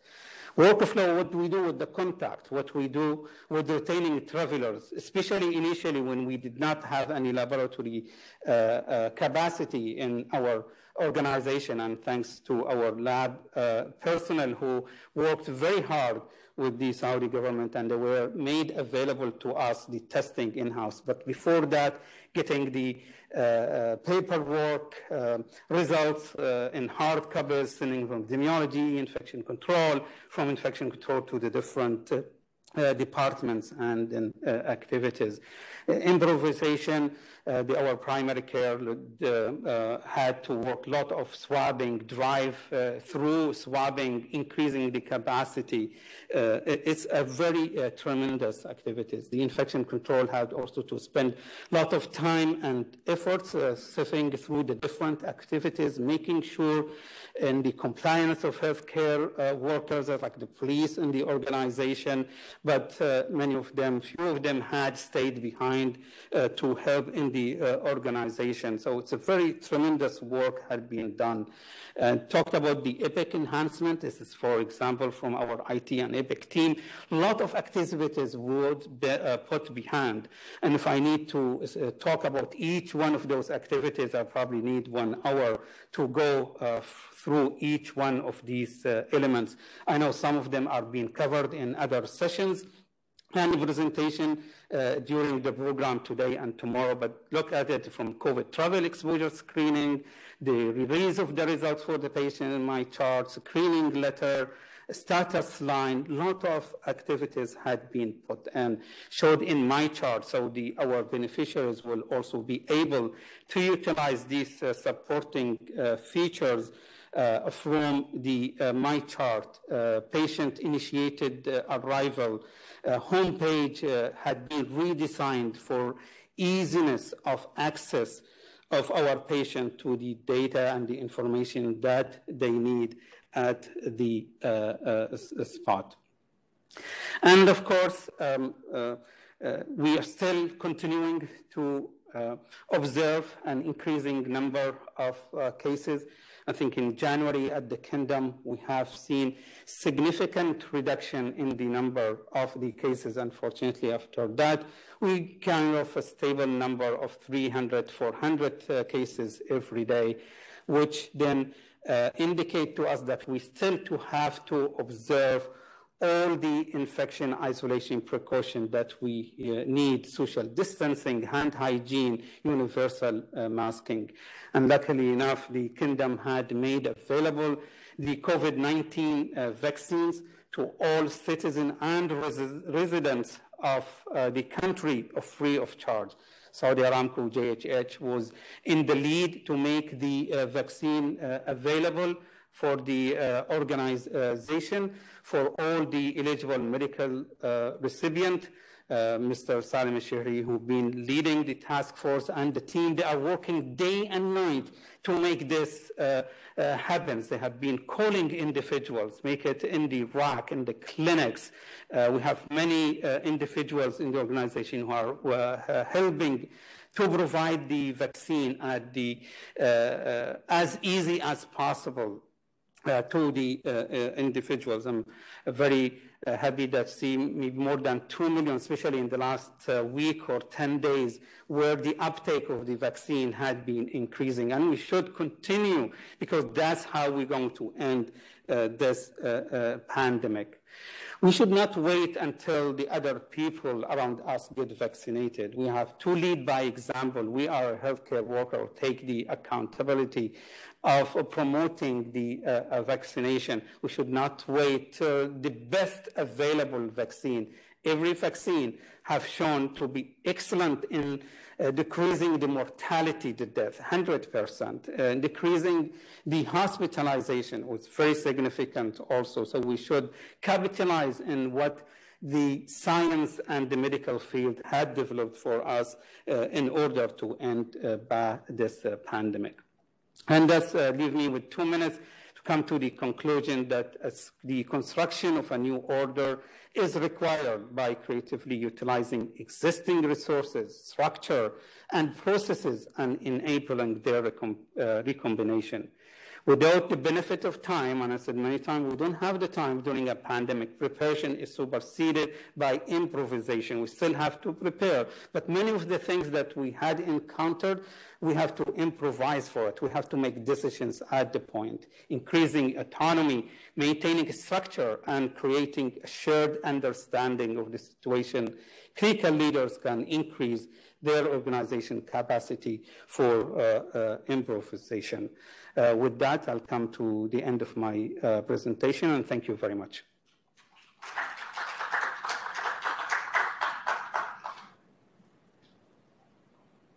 Thank you, Dr. Jafar, for the nice presentation. And from my panel, the only question I have received for you, Dr. Jafar, is what is the relation between the flu vaccine and the COVID vaccine in terms of the gap that should be kept between the two vaccinations? And as this is according to the question I had, is receiving flu vaccine enough after, is receiving COVID-19 vaccine enough, and this could replace the flu vaccine purpose? This is the only thing I received, so I would just be more than happy to hear from you, Dr. Jafar. Yeah, so the influenza vaccine will not be enough for the COVID vaccine. The timing between the two vaccines should be 2 weeks or 14 days between the COVID and the next dose between influenza and the next dose of the COVID-19 vaccines. Or if the COVID-19 vaccine had been received, it's also 2 weeks till the influenza vaccine. And I see our director, Dr. Yami, is here, and he is on time, so I should not delay him. Thank you. Sharif, it's yours.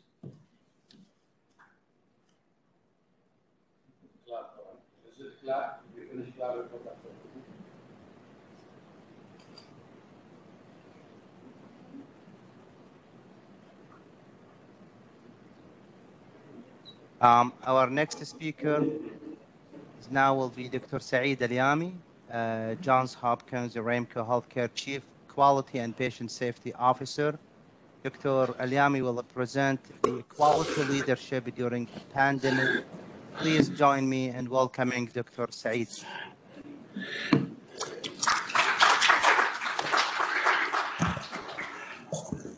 Good morning again. I know it's about lunch and prayer time, so I think after that we'll have a recess. Already we had my colleagues talking about a few things which was done and innovated by this organization. I just want to share with you, actually, during my career path, I've been assigned in multiple positions, and I had the chance to lead industrial disaster, being in a gas and oil company, you know. And we have a Merck, which is, you know, this is the response center that Dr. Musa, who will speak after me, I think, is the head of that. And so this is the first experience for me as a pandemic. And fortunate, I was there in the chair, I was sitting, and, you know, management should be basic, but believe me, when you are in the middle of a situation, things change. So what I want to share with you is actually, I did not put a lot of slide here. I want to share with you my thought and process that I learned, and the thing I think I'll do again, and I think I will not do in the future, which is very important. So, you know, preparation, there is something called enterprise risk management. This is something that everybody know, part of your strategy, part of your assessment. You have to have a plan, which is called risk management. Risk management is what could affect your organization, the impact and likelihood. This is a matrix, which is, you know, it's a standard thing that you do. And luckily, as an organization with more than 90 years history in healthcare, that part was good. And part of the thing we introduced was for Aramco business continuity, because if they have a pandemic or epidemic, the business continuity of Saudi Aramco will be affected, you know, gas and oil. So we put that as part of the medical organization, and we actually planned it. And Ja'far has mentioned that earlier, is for good luck, I think, we actually drilled it in I think it's September, October, November. And what was our drill? The drill is actually coronavirus outbreak. So this was the end of the year of 19, and we simulated with our usual, this is part of our external disaster drill that we do. I think we are obligated to do one externally, one internal disaster drill. So we picked it as one of our drills that we did. So this is part of the preparations. The most important thing that, you know, the thing I already mentioned about enterprise risk management, the drills, part of task force that I think is very critical is we had something called Epidemic Task Force. It's part of our disaster response. So there is the industrial disaster response, which is Dr. Musa and his team are leading it. Now is Dr. Hadira.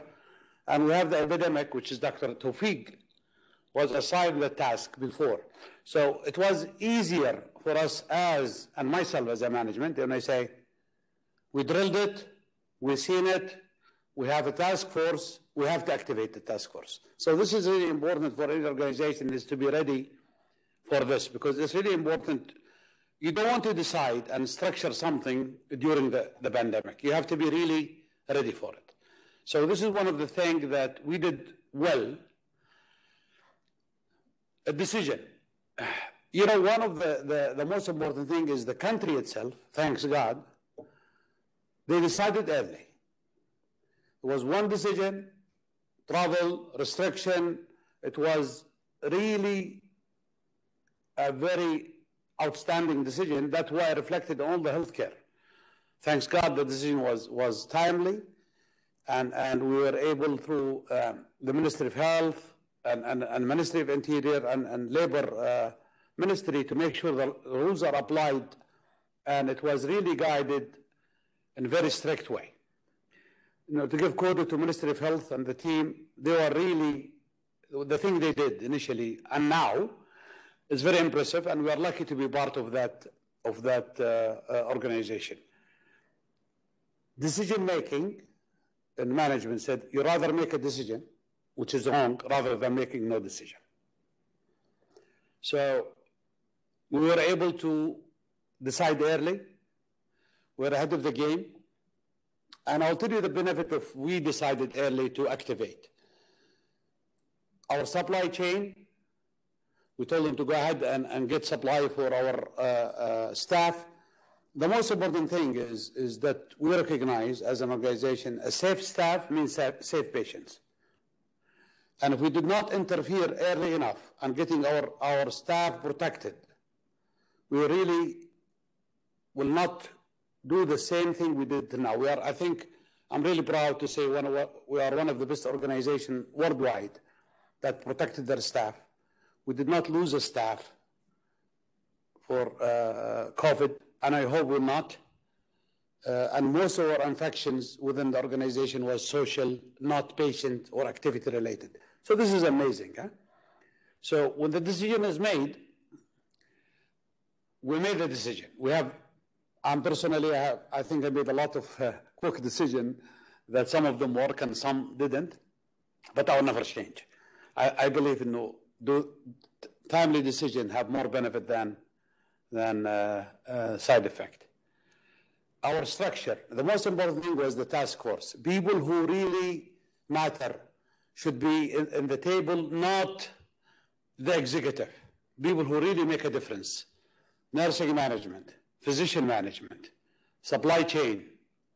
Within the medical is ICU management, hospitalist, primary care, emergency room. These were daily meeting just to make sure that decision is made, our capacity is available, our supply is available, our inpatients status is available, and bed status and update. That was really critical that we did. Before I go to one of the things that we innovate as an organization, we have very strong communication with our Ministry of Health. This was the most important thing that I believe made the change. So the primary care medical director, Dr. Qahtani, was communicating. I was communicating with the clusters, and Dr. Milham, who is one of our Ministry of Health. He used to be an emergency physician here. Musa, he was there, and actually he was one of the task force in the Ministry of Health. We have very active communication because the communication in the Ministry of Health, very quick responding to the environment, but sometimes they are too quick for our organization. So initially was every single admission, any single positive case have to be admitted. This means your capacity will be filled immediately. Second decisions is you really want to make sure all the lab test was going to the Ministry of Health lab, as you know. And the Ministry of Health lab is in the MAM area. The turnaround time was about 7 days. So in a nutshell, you admitted a patient who is actually negative. He will stay for 7 days inside the hospital till he gets his result, which is negative, then he will go home. So this is a cascade. If we continue that, our hospital will be filled. And you know what is the impact? The impact is when you need to admit critical patient and they don't have a bed. So we're all vigilant for this. So our communication was really good. We spoke with the lab. And actually, Suha and her team were able, we sent 2 people from our own people to be in the MAM, so they'll have the hand-on and training ahead of the game. We pushed, in a way, just to get our lab in. And I want to comment, he's not here, and I just, because if somebody do the right thing, you have to be thankful for his support. Our chairman of the board, Mr. Nabil Jama, is also the senior vice president of services. So we have the two hats, because you want to make sure Aramco, the business continuity model, is continuing. In the same time, he's our chairman. He was with us daily. He was with us every single weekend, just to make sure that we are supported and whatever we need was given. So this is a really important part of organization leadership. Your CEO, if you are part of a board, your chairman support, or your shareholders, their support is really critical.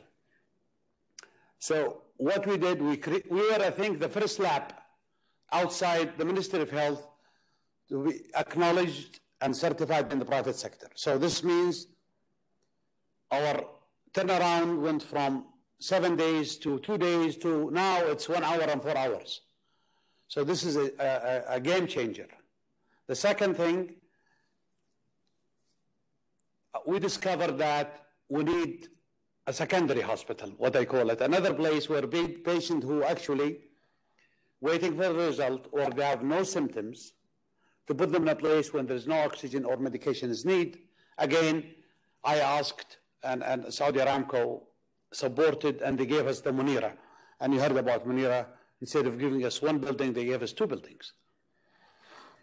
So this is another game changer, that we have another site outside the hospital that used as an outflow.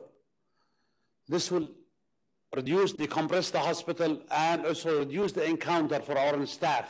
So our staff safety was also important.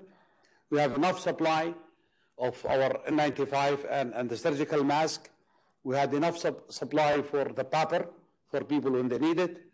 And our supply, luckily for the supply chain team, which is, we're very supportive, is we have about 6 months supply. And this is dynamic. So today we have 6 months and we make sure the supply is available. One of the most also important things is the negative pressure room. We had about 30, and we know it will be more. So we were able to, with the support of everybody, we moved from 30 to 150 plus. So this is, we increased our negative pressure room by 5 times. Our ventilator, we went, and I know for a fact we're about 5 to 6 times that we're above 140 of ventilator within this organization, which is an amazing thing. It's maybe not the most cost-effective decisions, guys. I know this is one of the things I learned, but at that stage, I thought this is the right decision, and I was asked, how are you going to ventilate? Or I told them, our staff, if an ophthalmologist like me have to be trained to put a tube, I'll do it. So, and I know the commitment of this organization, and we have nursing and respiratory therapists and the hospitalists. They did an amazing job to move nurses from outside to the inside. Our nurses did well. We closed our, OR. We went from routine operation to urgent operation to emergency operation. Our oncology case, and I think Habib Namr has mentioned that earlier, we made sure they are catered for, whether here or at home. All clinics were asked to look at their emergence and urgent cases that they don't need to see them in person. They have to make sure they come. So the impact of this organization, and they did, was really amazing. And I'm really proud to be part of the team, and actually, even it's quality and patient safety head, but I know that what organization did is you and everybody listening here. It was an organization achievement that we did. The most important thing that we do, and we still do it, is you have to communicate to your staff. Ambiguity creates a lot of tension. So when you tell your staff, this is the situation, that's what we're having, and we are here for you, and had changed a lot, because believe me, that everybody is under stress, and we are still under stress. This is still a COVID year, as you know. But the commitment of, if your staff believe you take care of them and you protect them, believe me, they do the extra mile for you and for your patients. And I don't want to forget HR. 400 people of our staff were outside the country, especially nurses. And the HR did a lot of amazing effort to bring the employee back in timely manner through working with the Ministry of Exterior and trying to get the exemption for healthcare worker. So in a nutshell, it was an amazing work. You will see in the remaining of the slide is there is a lot of people when we go back to normal. You'll see a lot of people who really did a lot of work, especially Dr. Tayyar, which is I could see is there in the corner. And he will come and tell you how much really we innovated in going back to the new normal, I call it. I think we'll never have a normal again.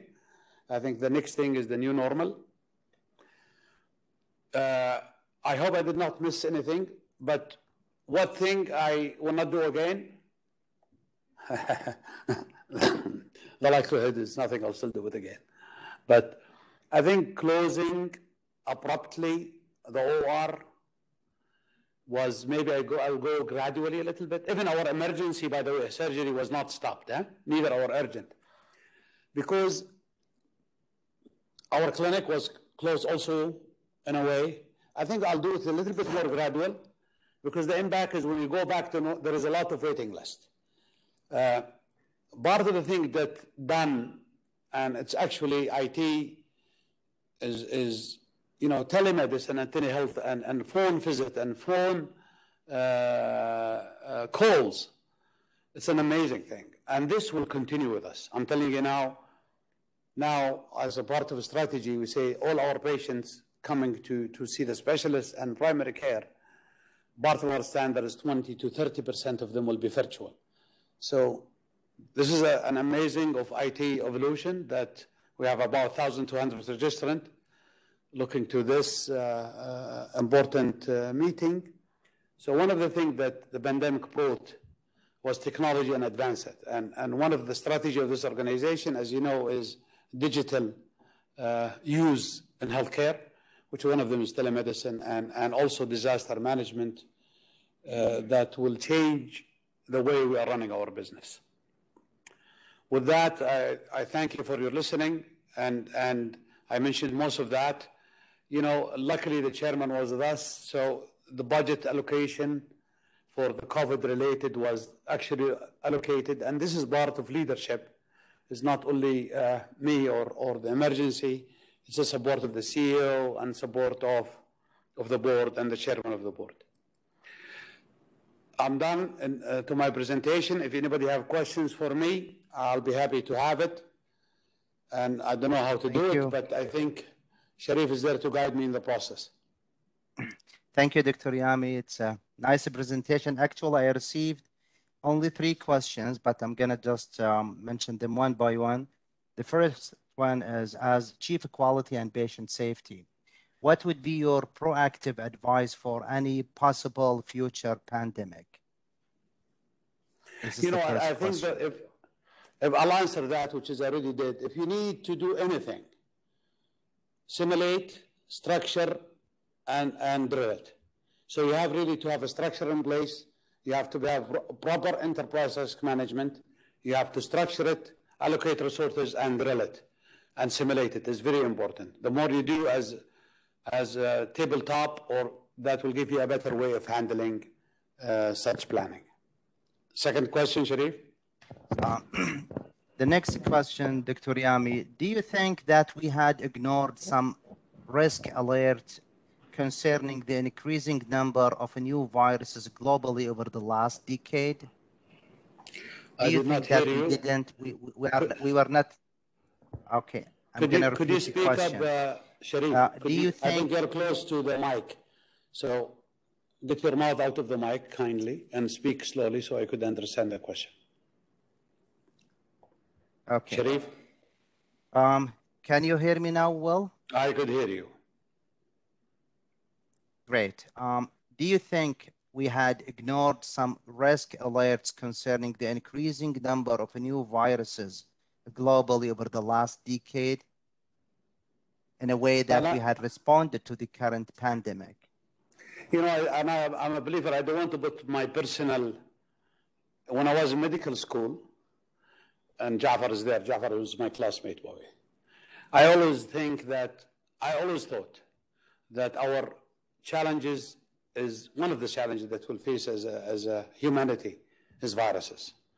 So, you know, viruses, you know, they are too tiny, you cannot do anything about it, and we have medication for 2 or 3 of them, and they could mutate, and they will cause pandemic. That was my thinking in medical school.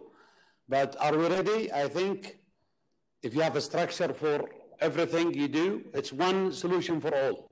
The rest is vaccinations, distancing, masking, and other precautions. But I think as an organization, we're ready. And by the way, the Ministry of Health, other hospitals that are with us today, they'll be much stronger when the second pandemic will happen. I hope I will not live it.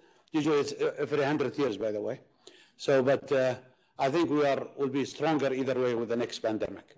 Last question, if it's something I did not answer already, Sharif.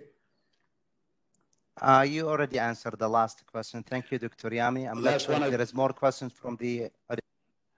I just wanna hear your comment about this. I mean, in this pandemic, it showed up clearly how JHAH is very integral to the operation of Saudi Aramco and to the country in general.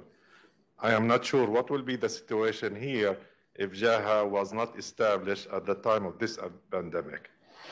You know, the thing is when we did the enterprise risk management, this was prior to JHAH time. So it was, you mean, medical organization. I think if you think Saudi Aramco, let me answer your question because I know, knowing you, me and you, an old-timer, so I know how you think. Are we critical to Saudi Aramco? The answer is yes. Saudi Aramco always valued JHAH or medical because of 2. You know, EMS or response plan, and Musa knows this. So this is part of the disaster plan. And the second, occupational health and program. So these 2 things were unique that Saudi Aramco, which is our 80% of our shareholder, is valuing. And I think they are thankful for our work, and we are also thankful for their support, because I know for a fact we had an amazing support from Saudi Aramco during the pandemic. So your answer is correct. I hope Saudi Aramco will continue to see us the best preferred provider.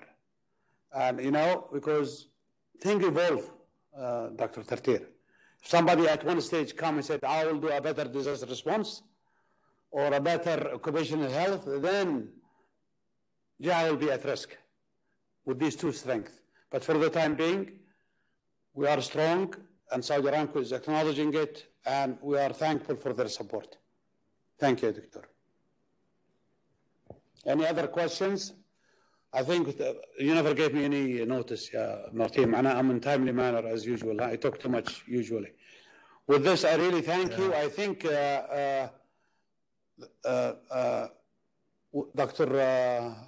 our EMS guy is next, but I think Sharif will introduce him. And I think listen to him. Dr. Musa is one of, we had a lot of struggle, me and him, over the phones. But he's a keen guy, and he knows what he's doing, and he came with a lot of add value. So I think after you introduce him, Sharif, I'm really keen myself to hear what Musa will say. So thank you very much. Thank you, Dr. Yami. And I would like to thank all the audience to be still with us during the lunchtime, but we have one more lecture before we go to our lunch break. And our next presentation will be JHAH Emergency Readiness and Response in a Pandemic. Is the title of the next lecture. That will be presented by Dr. Dafallah Musa, who is JHAH Chief of Emergency Medicine. Please join me in welcoming Dr. Dafallah.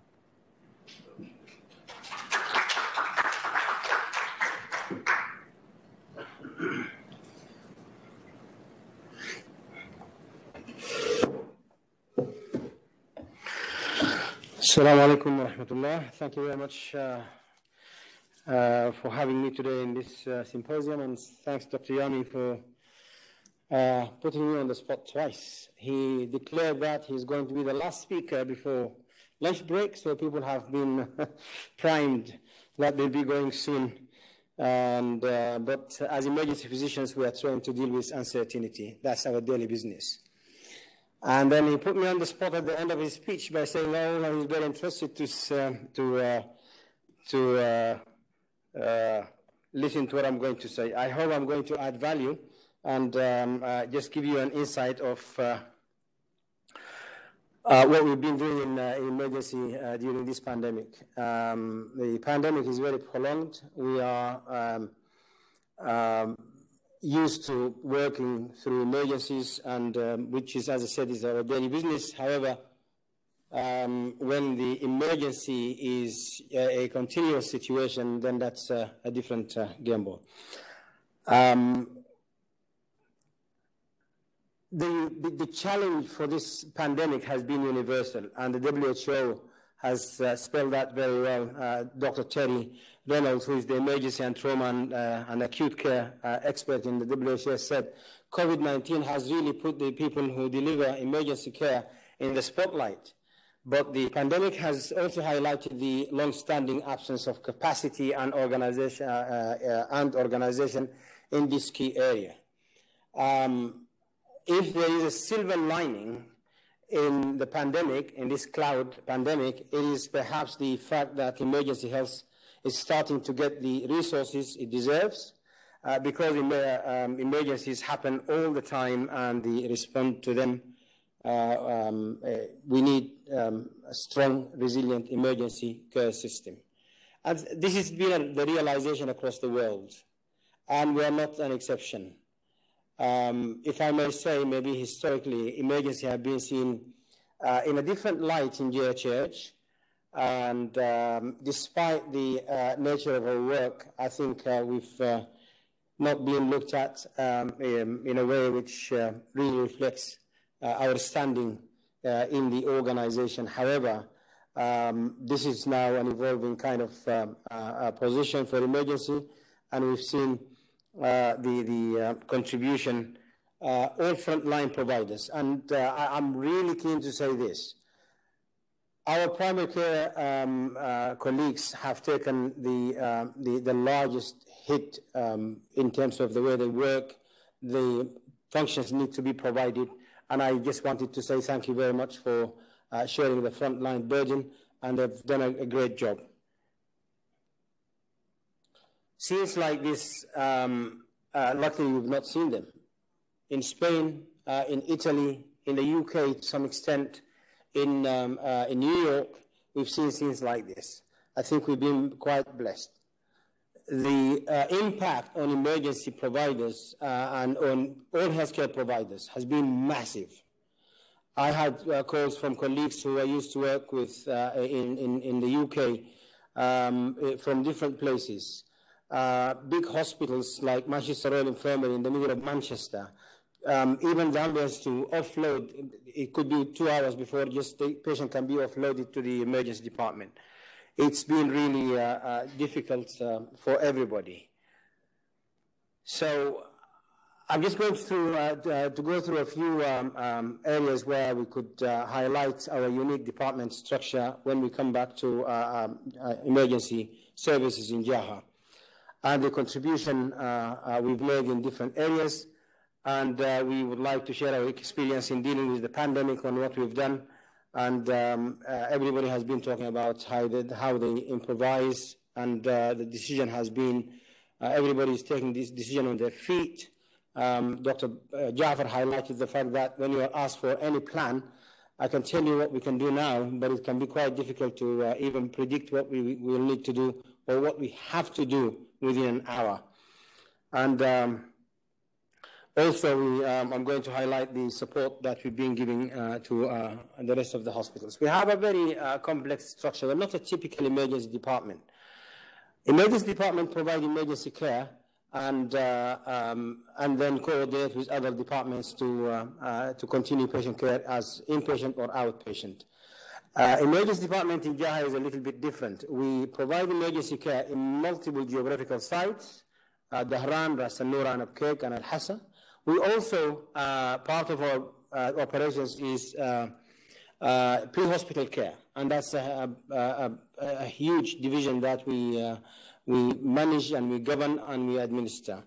We also deal with remote area clinics. We have, maybe some people don't know the fact that we have about nearly 57 clinics in remote areas that we serve the Aramco employees and contractors in remote areas.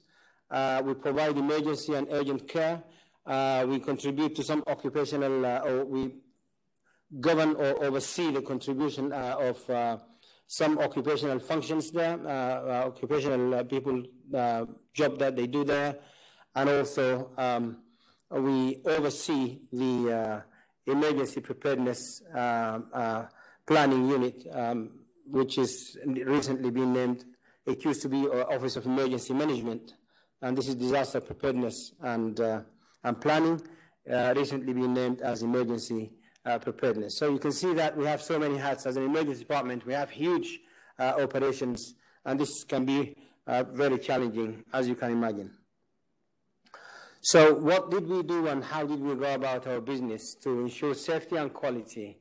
Clinically, we established the visual triage stations at the ED entrance, every ED or emergency room entrance, as per Ministry of Health mandate. So you have to screen people and make sure these are they infectious or not infectious. That's the primary question. Is this somebody who's going to bring infection into the hospital? How do you manage them and where do you manage them?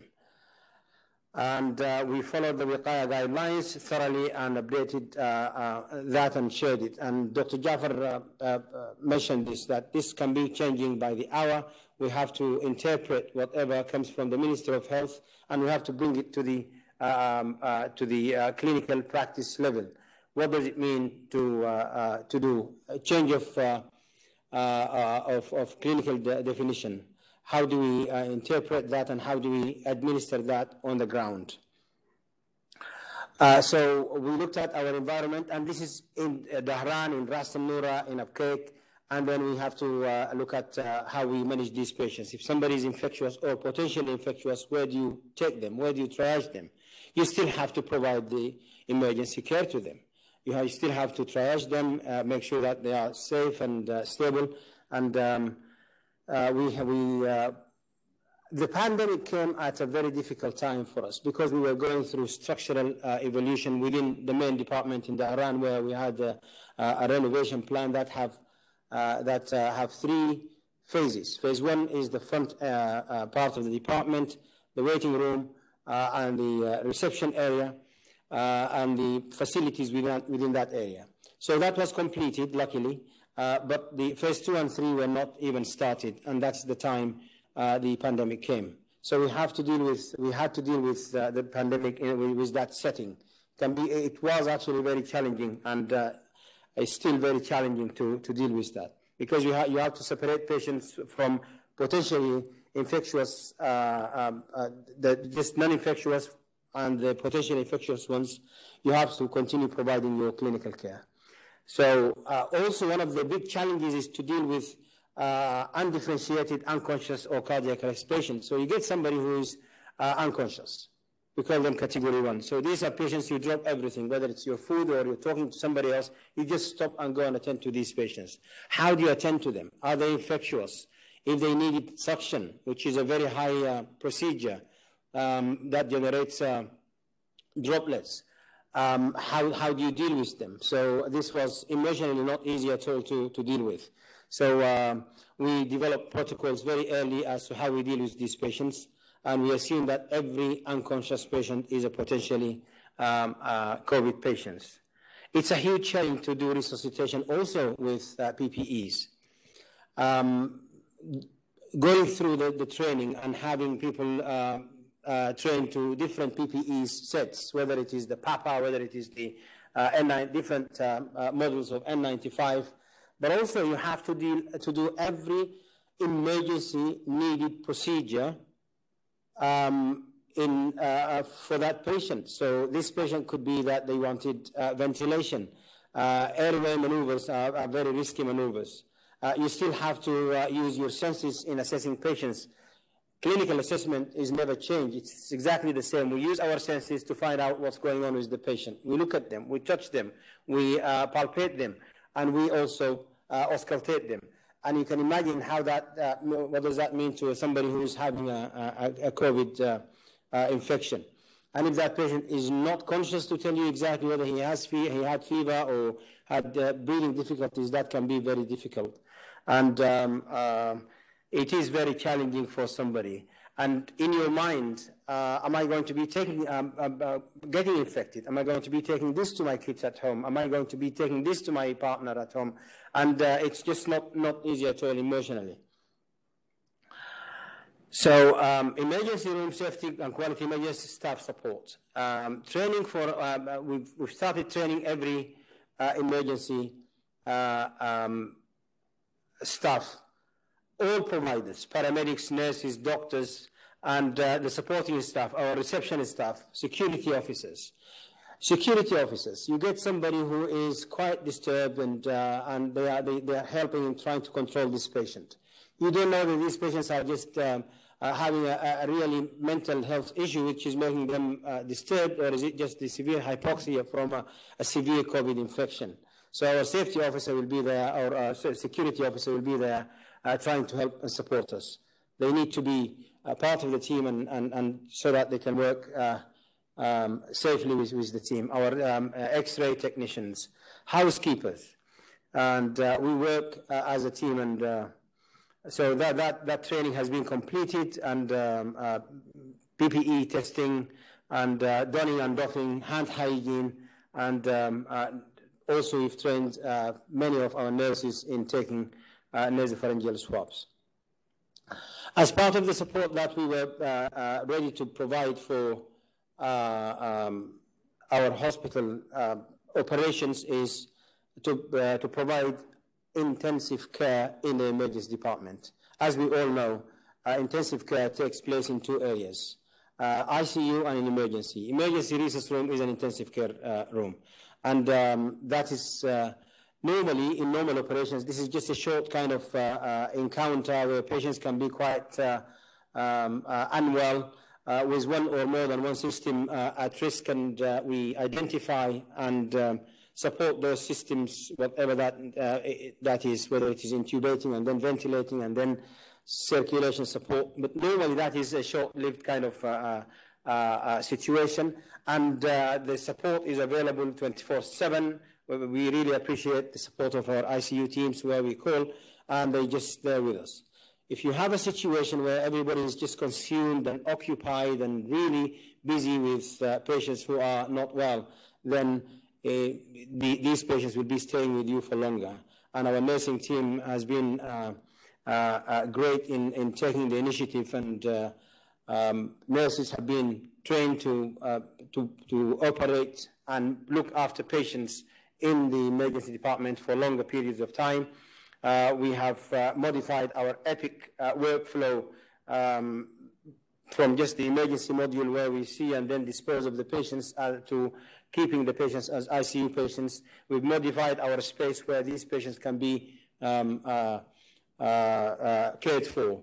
Another workforce within the emergency department is our paramedics. 70%, and I'm proud to say this, 70% of our paramedics are actually trained in advanced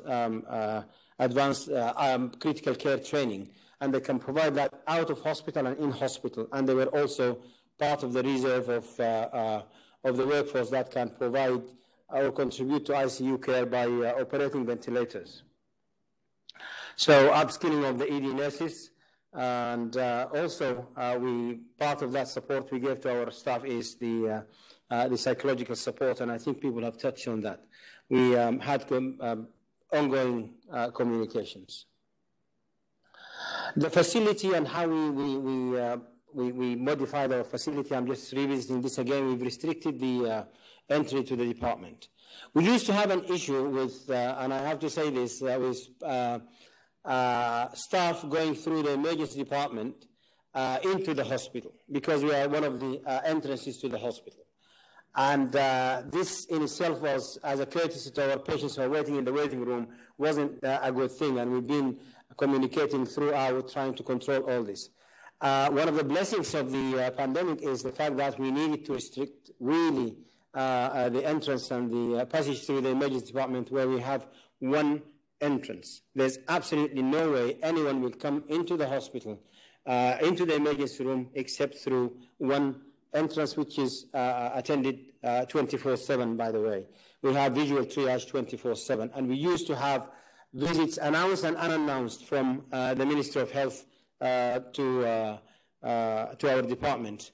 And I just wanted to say a big thank you to our nursing staff, who have been outstanding in the way they adapted to all these new functions.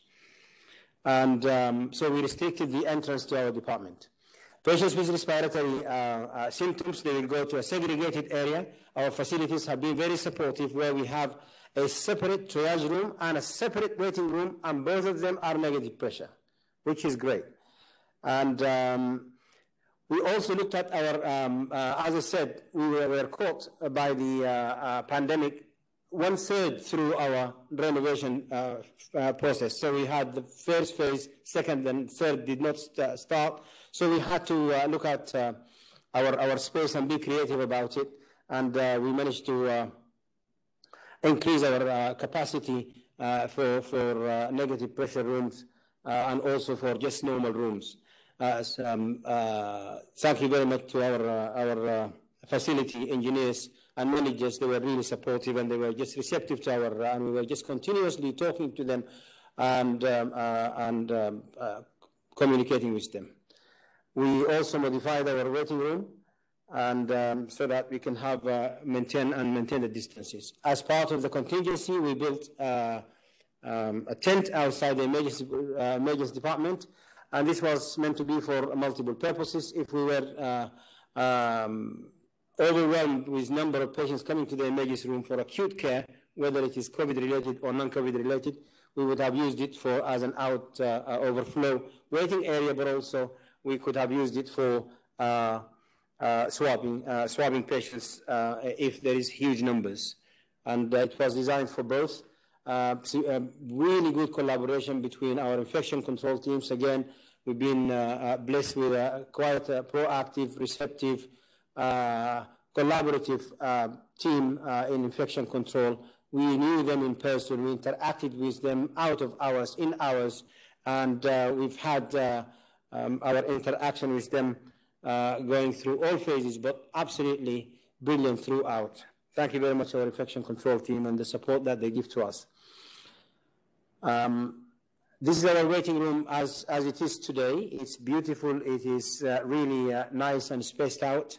And by the way, most of the time now it looks like this because we've introduced a new model of emergency care where we've just restructured our staffing and also our way of seeing patients, where patients come and be seen and roomed immediately. And it's rarely now having any patients waiting in it. We kept communication throughout. It's very difficult with the uncertainty. As I said, we are trained and we are wired to work through uncertainty, to deal with the unknown, to deal with changing situations, to have situational awareness all the time, and this applies to everybody. And we've seen great things where one of the nurses, and this is a testament to the team, one of the nurses might notice something where the doctor is just not aware of it, and that results in a near miss being prevented or an incident happening. So we've worked as a team really good. We had daily huddles, the leadership of emergency room. We have communication remotely with the leaders of all the districts.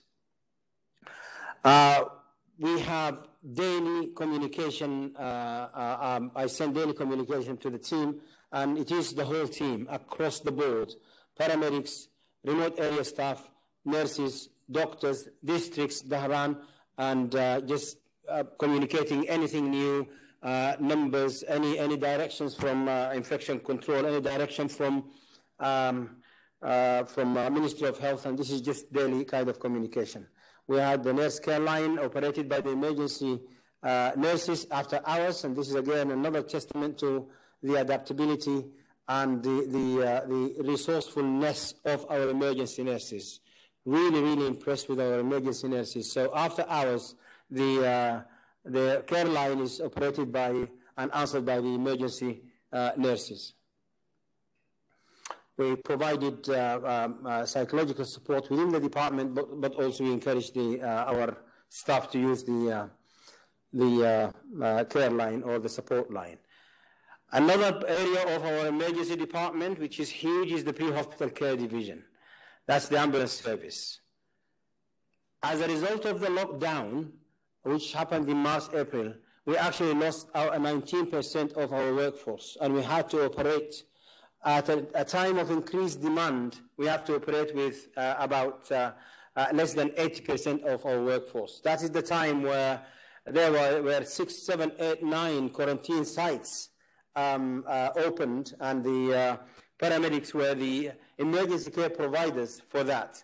So that airplane Dr. Ammar Sattar spoke about, our paramedics team and technicians were there, part of that team, not just supporting in the flow, but also providing any emergency care, assessing and then responding to any emergencies and then transferring back.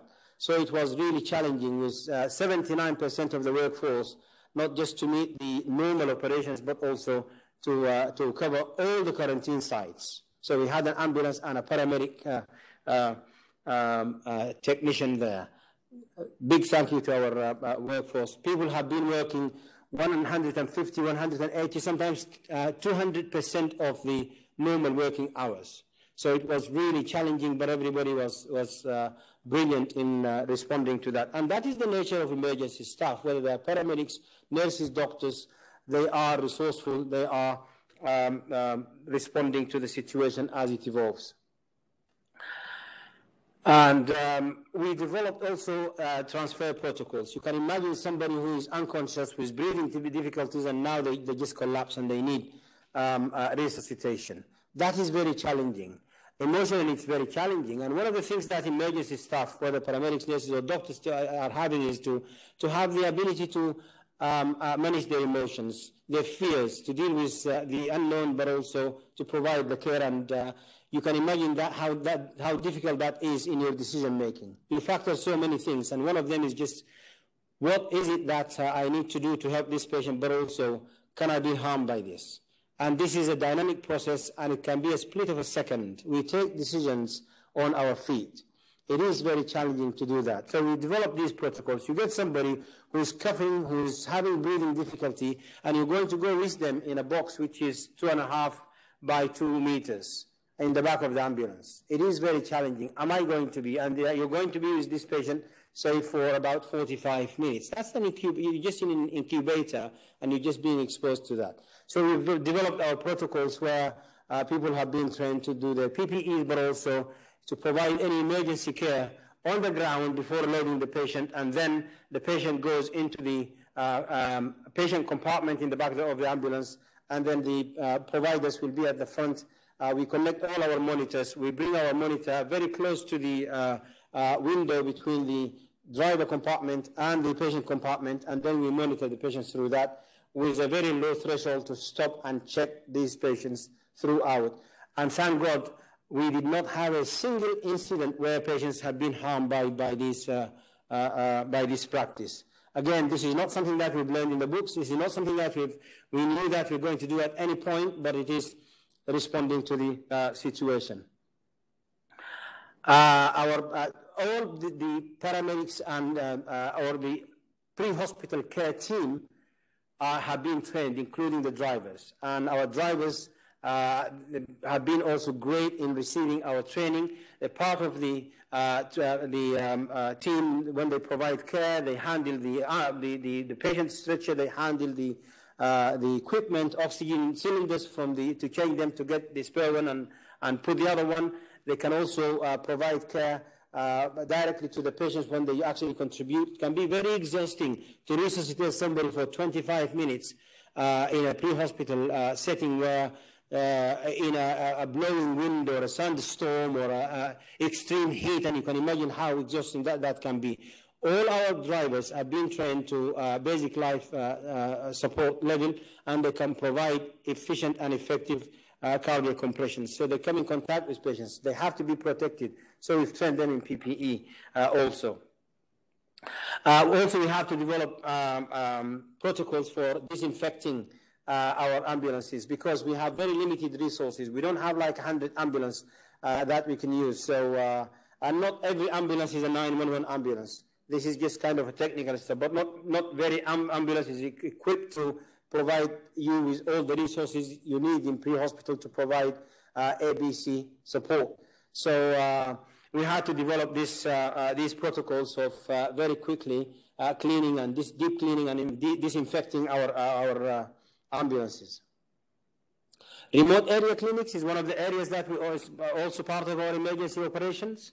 And we have contracted staff who provide care to Aramco employees and some of the contractors in remote areas. And as I said, this is 57 sites. You can imagine how big this operation is.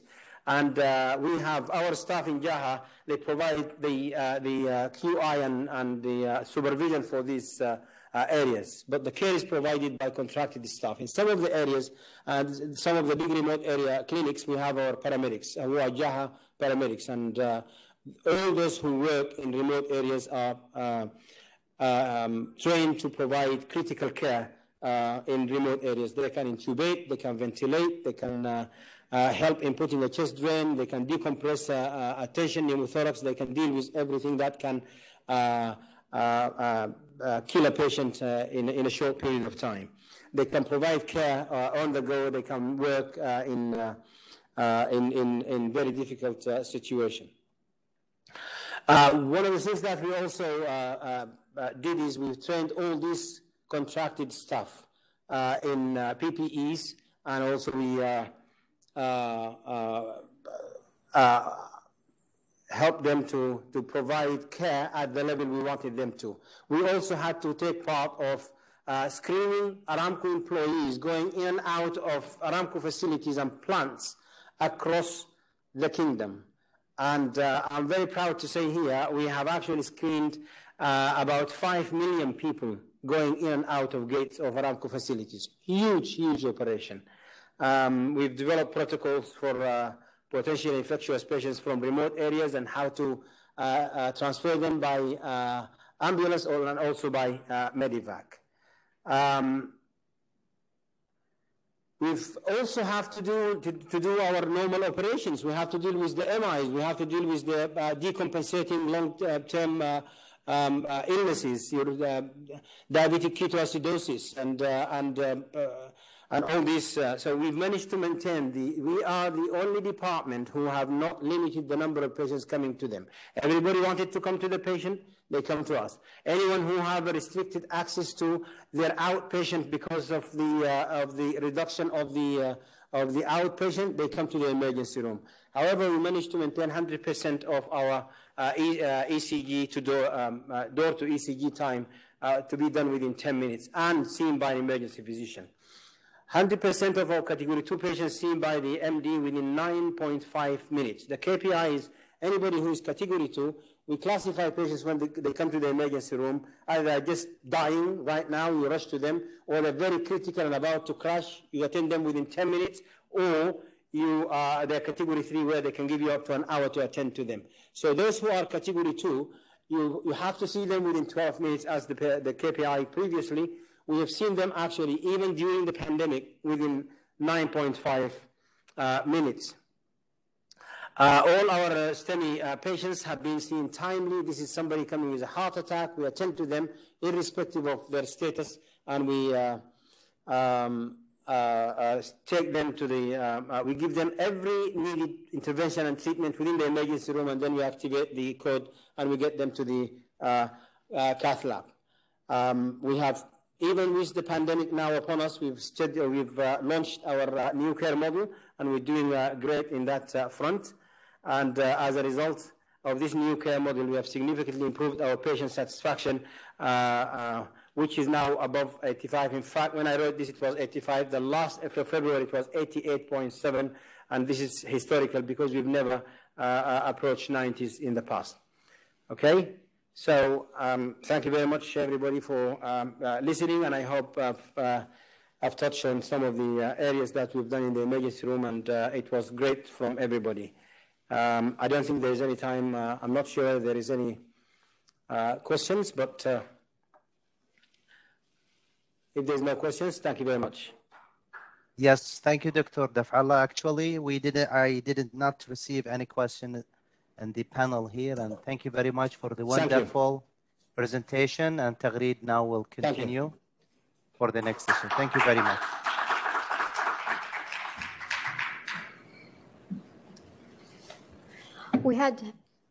We had full day of nice presentations, and it's now time for a break and lunch.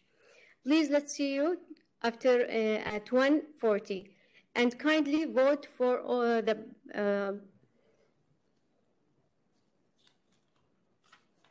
the posters available. Thank you.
We did the doctor, بس إنه it's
close? I don't want to show this one because I need to scroll this.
Welcome back, everybody. We are ready to begin the afternoon sessions, and kindly visit the poster site and vote. In the afternoon session, Dr. Abdul Muttalib will introduce our next speaker. Dr. Abdul Muttalib.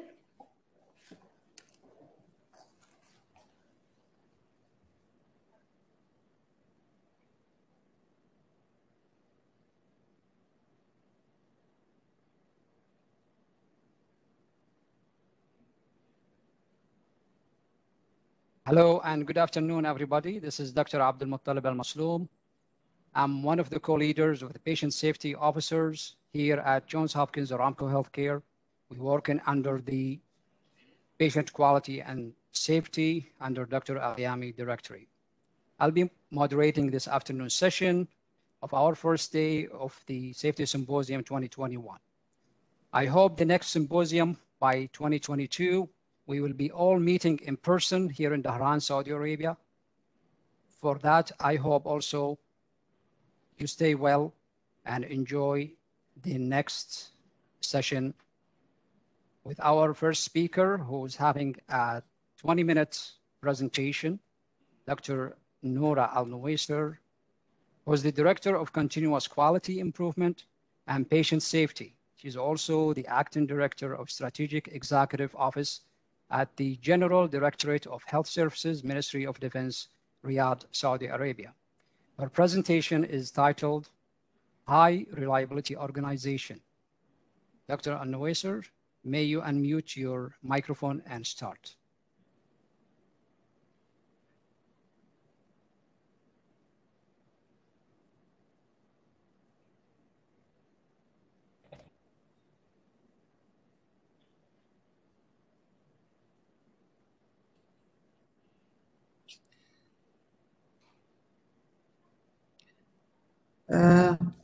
Good afternoon, everybody. I would like to thank the organizing committee for inviting me for this conference of patient safety and thank them for commitment to the quality and patient safety amid a very difficult time for all of healthcare. I'm going to talk to you about high reliability organization, which is the higher level of safety. We'll start with, okay.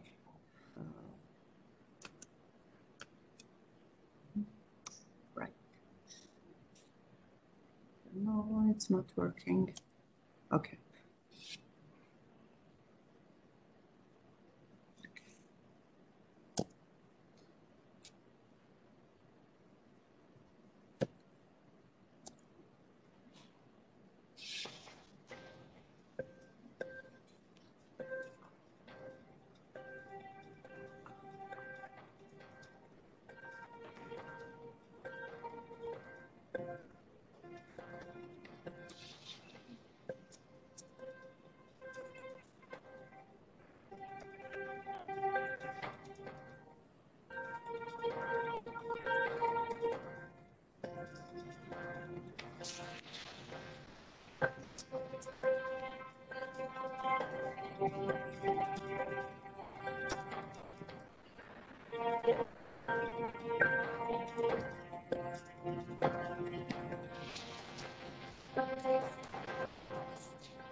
Now, this is an incident which has happened in 2016. It's a 30-second incident in the highest, safest, compared to healthcare aviation and military aviation, where a Hakai airplane tried to land on an aircraft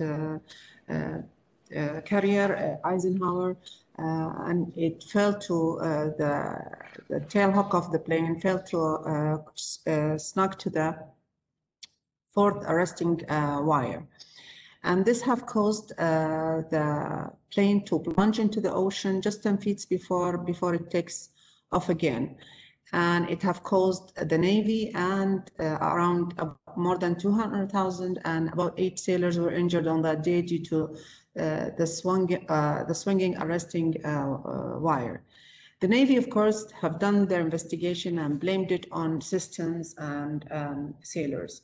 And sailors who are responsible about the maintenance of the wire have omitted a couple of steps. So I just presented that because it is one of the things we always think about is safety and processes, and we think aviation is the best, and they are usually the best. If you remember, all of us, when this was published to Err is Human and have really told us that there is bigger problem than we anticipated, where in the US we are about 45,000 to 100,000 deaths happens every year from medical error.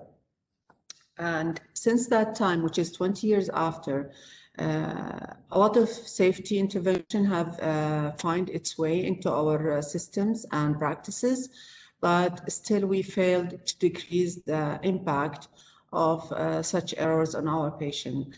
This is, instead of that, we have mounting evidence about the cause and the cost of such errors on our patient. This is an Australian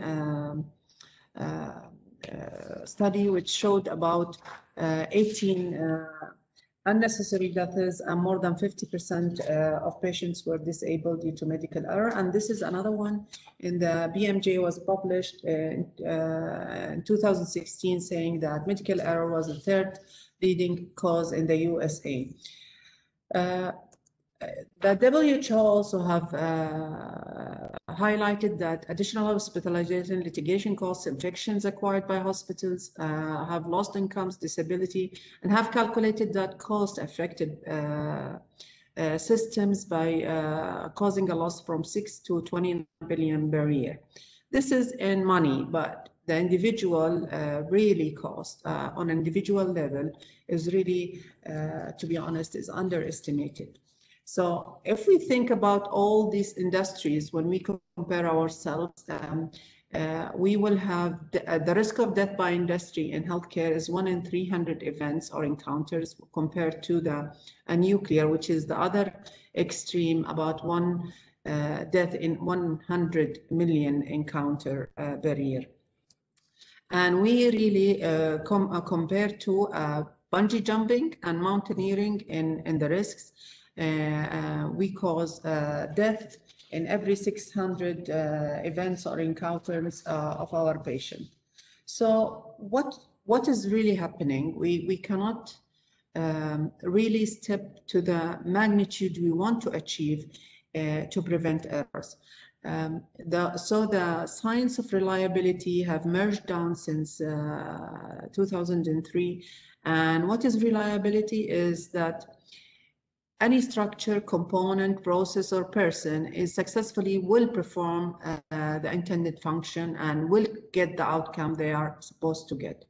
So in looking into the system, but what about patients? What is reliability from the patient perspective? And an article was published by Donald Berwick when he had he called it My Right Knee. It was published in 2005.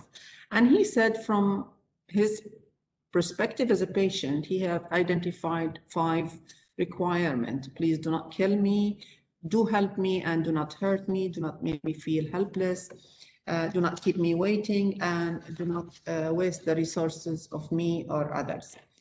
So taking that into account, we have to think always, what can we do? And then the science of high reliability organization was studied, and how can we move it to healthcare? So what is a high reliability organization? This was defined in a book called The Managing the Unexpected by Wick and Sutcliffe. It says the high reliability organization, it is these organizations which operate under very trying conditions at all the time and manage to have fewer than their share in terms of events. So in healthcare, we strive to deliver the right treatment to the right patient in the safest way possible. Taking that step further, we have to look into the 2 models or anatomy of why some error happens or why bad events do happen. The first one, I'm sure most of you are familiar with, is the Swiss cheese model, where our latent weaknesses, the holes in the cheese in our system, fail to detect the required alert or sign so that we can correct the deviation and the harm will not happen. The other system which supports the Swiss cheese model, the Sharp-on model, which takes into consideration also that the system is most of the time responsible, and it says that the behaviors of it puts the system at the blunt end and it puts the individuals or the employees at the sharp end. And it says basically what it says behavior of the frontline staff is shaped by the blunt end, is shaped by the system. So a bad system will defeat a good person every time. And if you manage the system, you have to manage the system also as a healthcare, because the system does not manage itself. Taking that in our background, and they high reliability have 5 principles under 2 domains: error anticipation and error containment. Error anticipation have 3 elements. It's preoccupation with failure, reluctance to simplify, sensitivity to operation, and deference, sensitivity to operation. And then error containment, which says deference to expertise and commitment to resilience. So what does that mean really? We will try to touch a little bit of each of these concepts. Preoccupation with failure, what does that mean? It means that we are, as healthcare, acknowledge that we are high risk, error prone. Probably we cannot prevent medical errors. So what can we do? We have to think all the time, what could go wrong? And we have to think, what can we do better? And no errors or accidents let us keep us on vigilance and looking for errors and accidents in each work we do and provide care to patients. And any near miss or an event is taken as an opportunity to learn about the system issue and how can we improve it. The second concept is reluctance to simplify. What does that mean? That people, healthcare professionals, providers, workers in the healthcare institution, they resist to simplify a simple explanation for any event which happens. They always ask why and invite others to explain and elaborate from their experience what has happened, why it has happened, and they avoid assumption and acknowledge that it is a dynamic process and it is very complex, and we need to dig more deeper to understand the root cause of everything. The third concept is sensitivity to operation. It means about the management units are usually the frontliners. Creating situation awareness at the people understands the context of their work, their role of work, and how can they give or contribute to the safety of the organization. Usually here the leaders are going out looking for the holes in the cheese, what are the issues in the system, what is the real, and they usually give real-time feedback and guidance, and sometimes resource allocation for certain areas which have been compromised due to that. The other two concepts, which is regarding error containment, is deference to expertise. This basically means it is diluting the hierarchy in favor of learning. What does that mean? We recognize that those are the most near, which are the frontline staff, is the people who understand the system more than the leadership. They should be empowered and they should be taken in and make their voice very contributable to any decision or critical issues so that it results in better mitigation of any future harms. The fifth and last but not least, the commitment to resilience. What does it mean? It means basically errors do not disable us. As I said, errors will continue to happen. As much as we can, we will provide care, we will still have errors. So we have to assume a system is always at risk of failure and practice the performant, rapid assessment responses, agile redesigning of some of the processes, identifying some issues, and have structures in processes immediately implemented so that we can prevent such harm to our further patients. So how can we know if we are an HRO or are we anywhere on the scale? So HRO is a very big spectrum of scale. So do we have safety interventions implemented? So we have to ask ourselves, as just a generic assessment, are we not afraid to ask the questions and voice any safety concern? And this question should be answered by all staff, not only by leadership. Of course, leadership, if the more positively we can answer these questions, the more we know we have a little bit of understanding or mindset of being a high reliability organization. Do we talk about our mistakes and how can we learn from them? And when error happen, do we discuss them? And do we discuss how we prevent them? Do we anticipate also if other systems could fail, not only reactively, also proactively? And do we give a real-time guidance and resource allocation for our staff? Do we have a good map of each other's talent and expertise so that we could transfer knowledge? Do we discuss alternatives, and do we take advantages of our unique skills of our colleagues or not? And when a patient crisis occurs, do we rapidly pool our collective expertise and bring them together for the sake of the patient? So if we think about all these 5 concepts, it will create all the time, it will create a state of mindfulness, and that will result into the high reliability methodology and the exceptionally safe environment which we want to provide to our patients. Dr. Nawaiser, we have 5 more minutes. Please spare 2 minutes for questions and answers. Okay. What do we need to do? We need to leadership commitment, just culture and accountability to adhere to patient safety.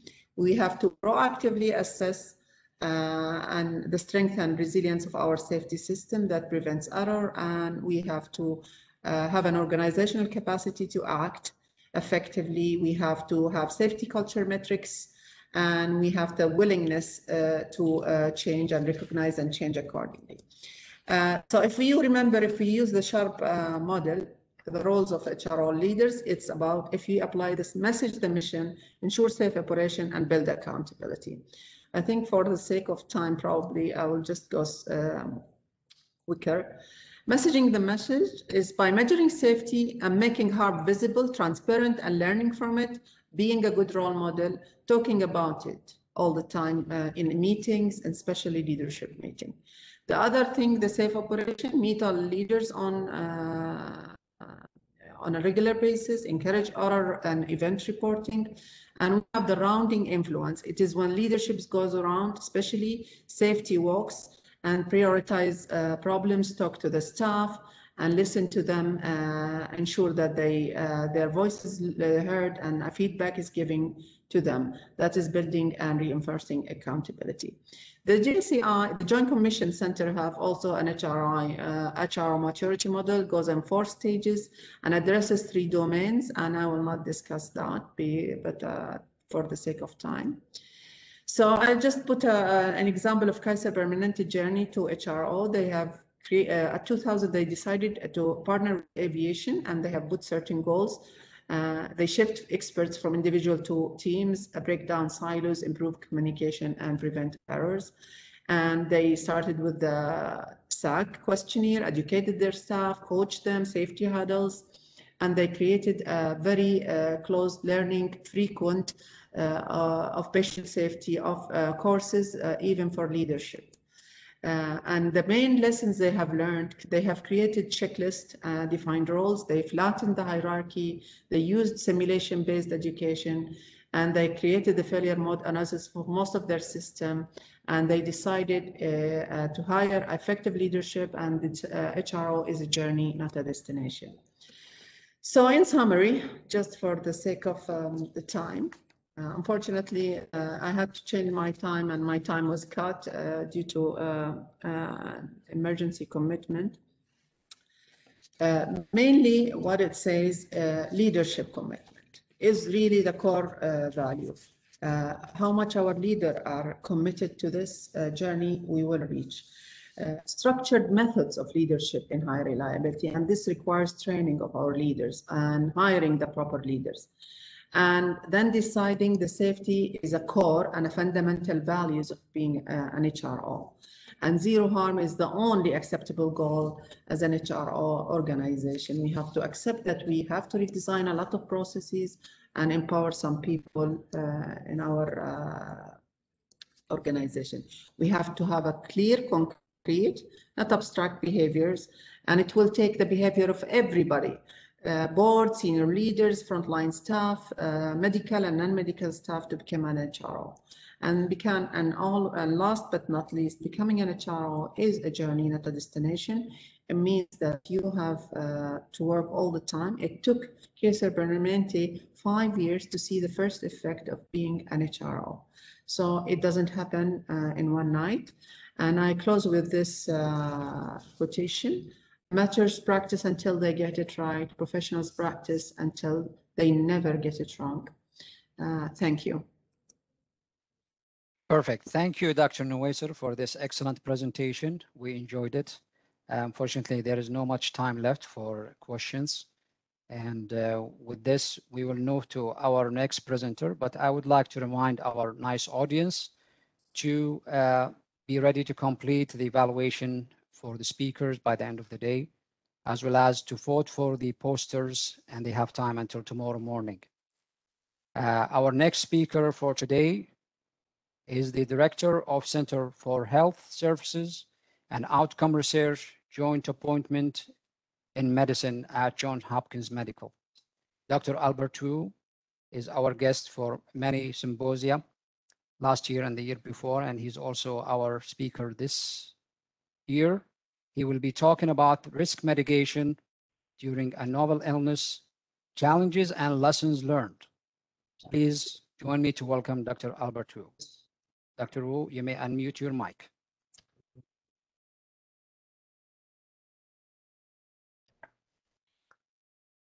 I believe, can you hear me? I think I'm unmuted.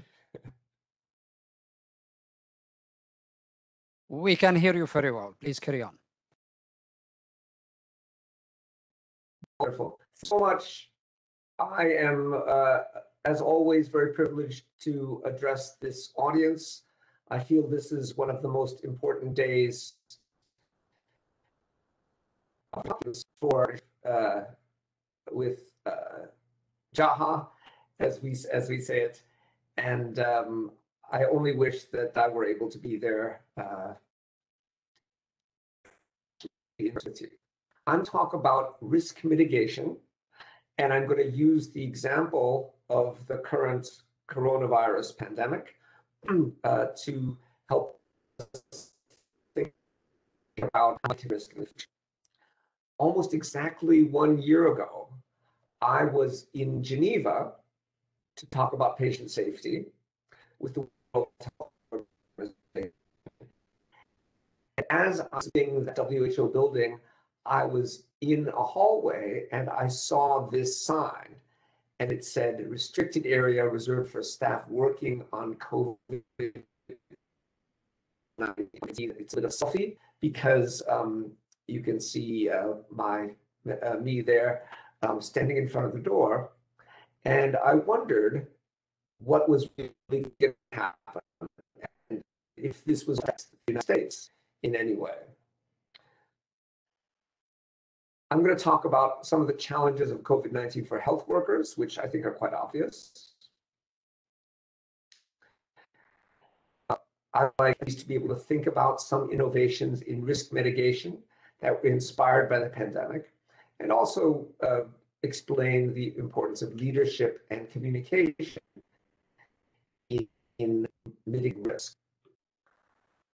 Of course, it is now evident that COVID-19 is perhaps the defining health crisis of our generation, not just in the United States. You see here, Square, again, taken approximately 1 year ago, but also for virtually every country in the world.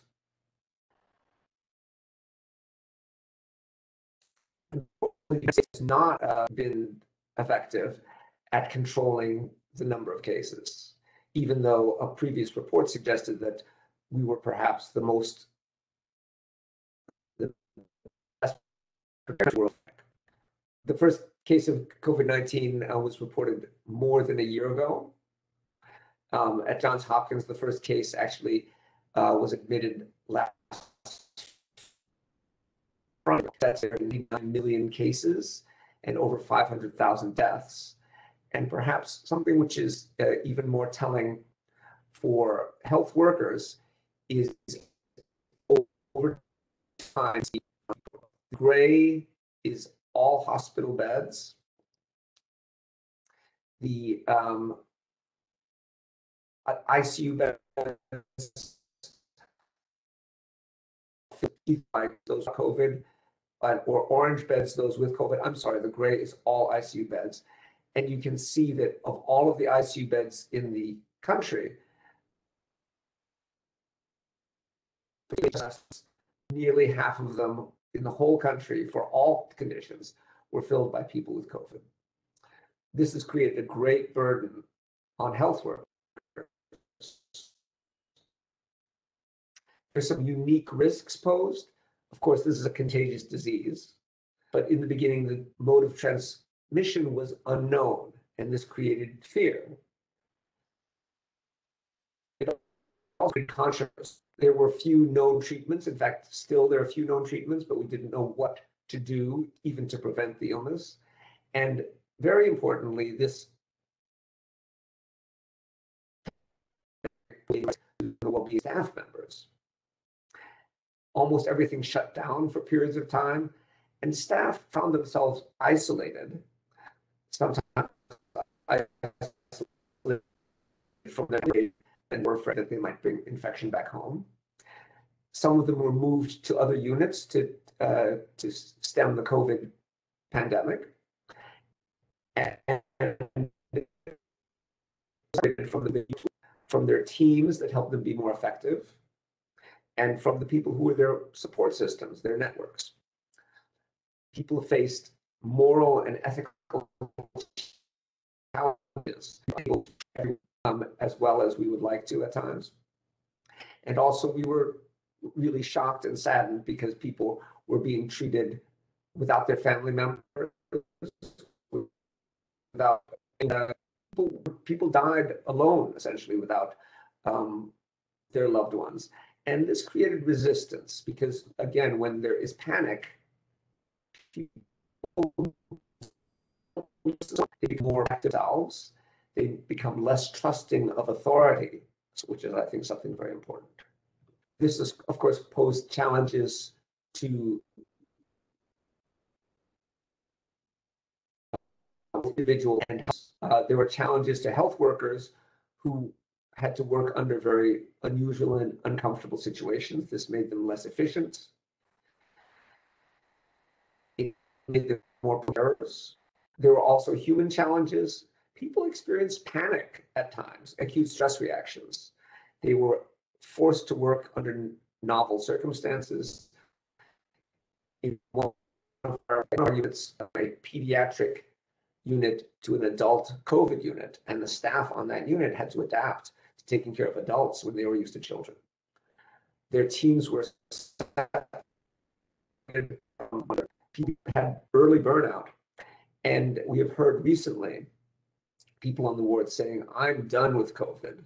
Unfortunately, even though COVID is receding outside our hospital, COVID is not done with us.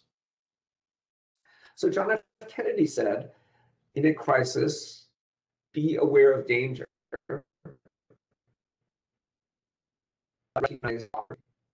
And so COVID-19 can be our teacher. It can provide opportunities for us to learn about our resilience, perhaps resilience. Don Berwick, who you just saw in the last presentation, and who is extremely wise. I've learned a lot from him. We have made some changes, which I will describe. Dr. Wu, can I interrupt you here? Yes, please. Unfortunately, we have too much interruption here with our audience. They're texting us saying that the voice is hanging, they cannot hear you. So we're gonna stop you here and we'll play your pre-recorded presentation if you don't mind. Okay. All right, sir. And then we'll get back to you at the end of the presentation.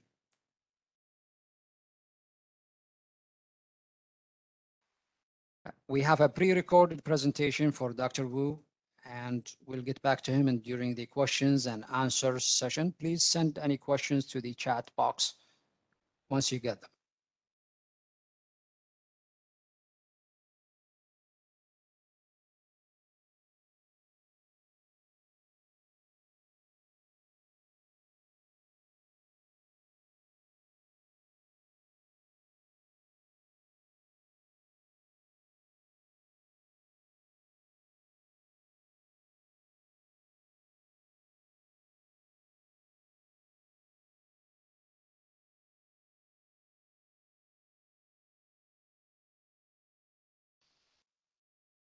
The file is quite large, and while waiting for it to be uploaded completely into the WebEx, just want to remind everybody that we will appreciate your voting for the posters. Sure, you would have all the time until tomorrow midday, but we could do that even before.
Thank you so much, Dr. Albert Wu, for this excellent presentation as usual. I don't have any questions here in the control room, so I will proceed to the next speaker. Have a good day, Dr. Wu. Our third speaker for the day. Thank you so much. Is presenting on. Thank you, Dr. Wu. Our third speaker for this afternoon session is presenting on the topic of emergency medicine during the pandemic. Dr. Mustafa Shahid, who is the medical director of the Department of Emergency Medicine at Johns Hopkins Hospital. Please welcome me. Please join me to welcome Dr. Shahid from a pre-recorded session.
Sorry, everybody. We have a difficulty with the communication system here. Our team is working on with WebEx team from the US, trying to sort out our communication. So we will be with you shortly. Please stay tuned.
Okay, thank you very much, Dr. Mustafa Shahid, for this excellent presentation. We need to catch up and keep on with the timeline, although we have difficulties with the network connectivity using the WebEx program. Right now, we're moving to final presentation for this afternoon by Dr. Lisa Maragakis. She's the Senior Director for Infection Prevention, Johns Hopkins Health System.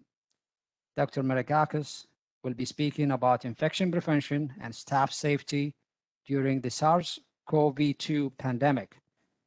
Please join me to welcome Dr. Maragakis.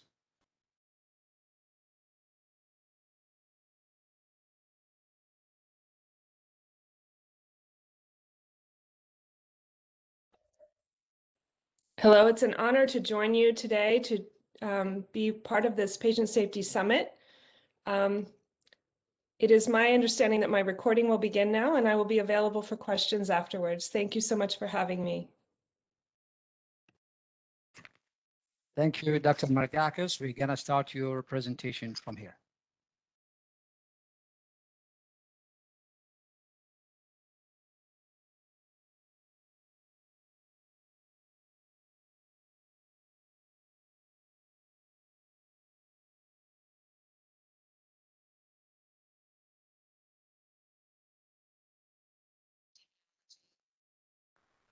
Unfortunately, we still have the problem with the connectivity. Dr. Maragakis, can you share your screen and start your presentation live, please? Yes, give me one moment. Please take your time.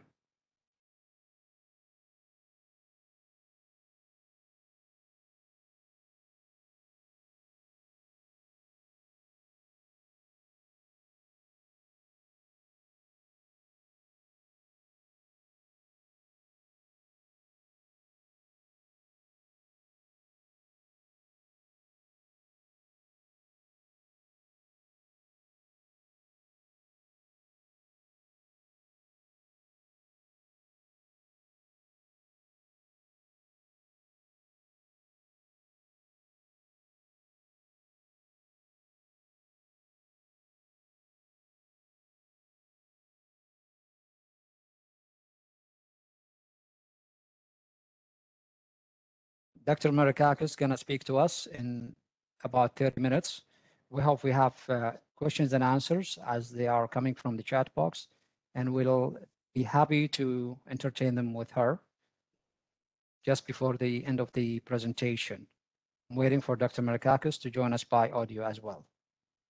I'm back. Can you hear me and see the slides? We hear you loud and clear. Please go ahead. Okay, so I'm going to speak today about infection prevention and staff safety during the SARS-CoV-2 pandemic. The objectives of the presentation are to go over 5 key infection prevention approaches for the safety of our staff and our patients in the clinical setting, to discuss the SARS-CoV-2 transmission routes and the symptoms and incubation period, because this informs our strategies for keeping everyone safe in the healthcare setting. And then I will describe the protective changes that we have made to the built environment and the air handling systems to keep everyone safe. And I will list the ways in which we work to prevent viral transmission, and especially how we use personal protective equipment to reduce this risk. And finally, speak about the importance of safety officers and a focus on supporting the safety measures and the wellness of our staff during this very challenging time. So I will break my discussion into these 5 areas: learning about the disease, understanding the pathogen that we are confronting, changing our surroundings and environmental protection, changing the way we work, the procedures that protect each of us, using barriers of personal protective equipment, and then really working together to be safer together for safety, support, and wellness.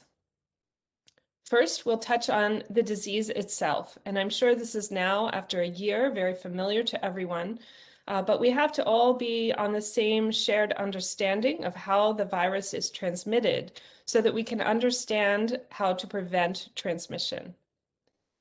So the epidemiology of the virus, it was first identified as a disease, COVID-19, in late 2019 after reports of a new type of pneumonia that was spreading in Wuhan, China. Very quickly, scientists were able to identify the causative pathogen, severe acute respiratory syndrome coronavirus 2, an enveloped RNA virus. And we know now that this enters cells in the upper airways, lower airways, small intestine, vascular endothelium, kidneys, and other parts of our organs through the ACE2 receptor. And you see a diagram, a very simplified diagram of the virus on the right side of your screen. And an important thing is the spike proteins that coat the outside of the virus and work like a lock and key to get into our cells and cause the infection. And this is part of the target of many of our vaccines and immune therapies. But speaking about the transmission and symptoms, we must understand these so that we can quickly identify patients and even employees who may have the infection. And then we need to understand how it's transmitted so that we can stop that. So what we know are that the symptoms may develop within 14 days after exposure. The average incubation period is 5 to 6 days. And the symptoms are characterized by headache and sometimes respiratory symptoms, shortness of breath and cough, sore throat, an unexplained loss of taste or smell, fever sometimes, and even gastrointestinal symptoms, including diarrhea. Unfortunately for us, this virus can be transmitted from individuals who have no symptoms or in the period before they develop symptoms. And we know that the peak infectious period occurs for 2 days before the symptom onset and for 2 days after, with a peak viral load at about 0.7 days before the symptoms appear. The transmission route is also very important in our strategies to interrupt transmission.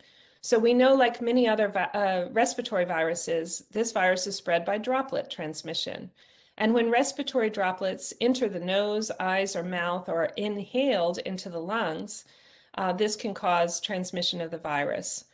We focus on the distance of 6 feet because most of these heavier droplets fall to the floor or to surfaces when they are expelled from one person and don't reach another person who is more than 6 feet away.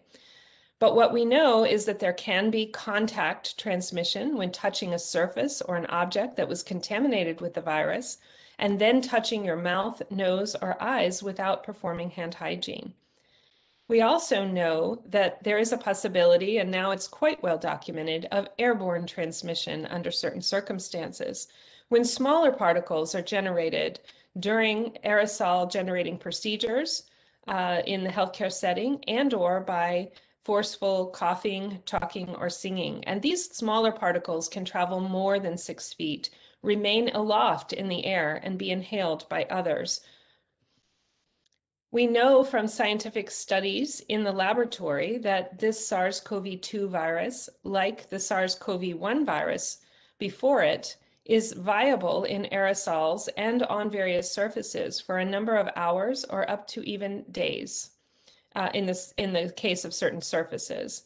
We also know that there have been a variety of outbreaks now well documented of super spreader events where multiple dozens of people get the virus from one source when the conditions are right. And I have here a headline from one such outbreak in our country of a choir that met to sing, and one individual was infected, asymptomatic, and spread it to many, many others, and 2 others died. So we do need to keep the airborne transmission in mind as we design our protective strategies. So I will speak first about environmental protection, how we have changed our built environment and air handling to address some of these issues. And I know that you have done much of this work around other coronaviruses such as MERS. But first, we must focus on the importance of airflow. When we are caring for patients with COVID-19 alongside patients who do not have the disease, we must protect our healthcare workers and the other patients. One of these ways that we do it is by negative pressure isolation rooms, where the airflow is negative pressure and flows from the corridor into the anteroom and then into the patient's room. The room maintains negative pressure when the doors are closed, and this pressure gradient returns to positive within minutes when the doors are open, but then returns to negative again very quickly when the doors are shut. And this is why it's so important in negative pressure rooms that we keep the doors closed. The air exits the patient room through a filter, and as long as we are wearing personal protective equipment in the room, the virus, therefore, because of this one directional airflow, does not escape the room and go into the corridor where it could pose a risk to others. Unfortunately, because of the large number of patients affected during this pandemic, most hospitals do not have enough airborne isolation rooms to accommodate the number of patients with the virus. And therefore, one strategy we have used is to change entire medical units into respiratory isolation units. And I know that there is one such unit at the JHAH, and we have learned much from you about how to do this. And so the entire unit can be modified and the air handling changed so that the airflow can safely contain the virus, and we can safely care for patients who have infections with potential airborne transmission. In this case, rather than just the room, the entire unit is negative pressure to the surroundings, and air flows from the corridor into the anteroom, or the beginning of the unit, and then into the patient's rooms, each patient room, where it is then exhausted either to the outside or it is cleansed through a HEPA filter and returned to the building. This slide shows a diagram of the bio-unit layout, and I won't go through in great detail the different areas, but you can see the green arrows indicate where the staff enter the unit and then leave the unit in one direction, so entering in one area, and whenever possible, we have them exit the unit in a different area. The patients also have a mapped out route, usually arriving by a transport elevator taken into the unit. And then the airflow, as I have described, is pulled from the corridor into the unit and then exhausted through the filtration. And so this unidirectional flow of people and air is an important safety feature of these units.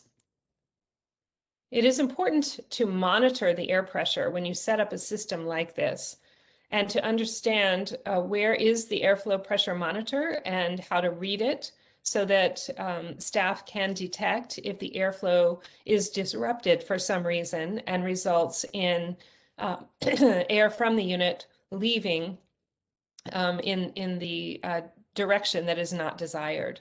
And so it is safest if we have systems to monitor and log the negative pressure daily.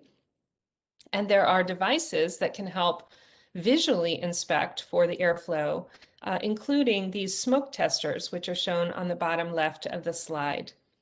These smoke testers emit a fine wisp of smoke,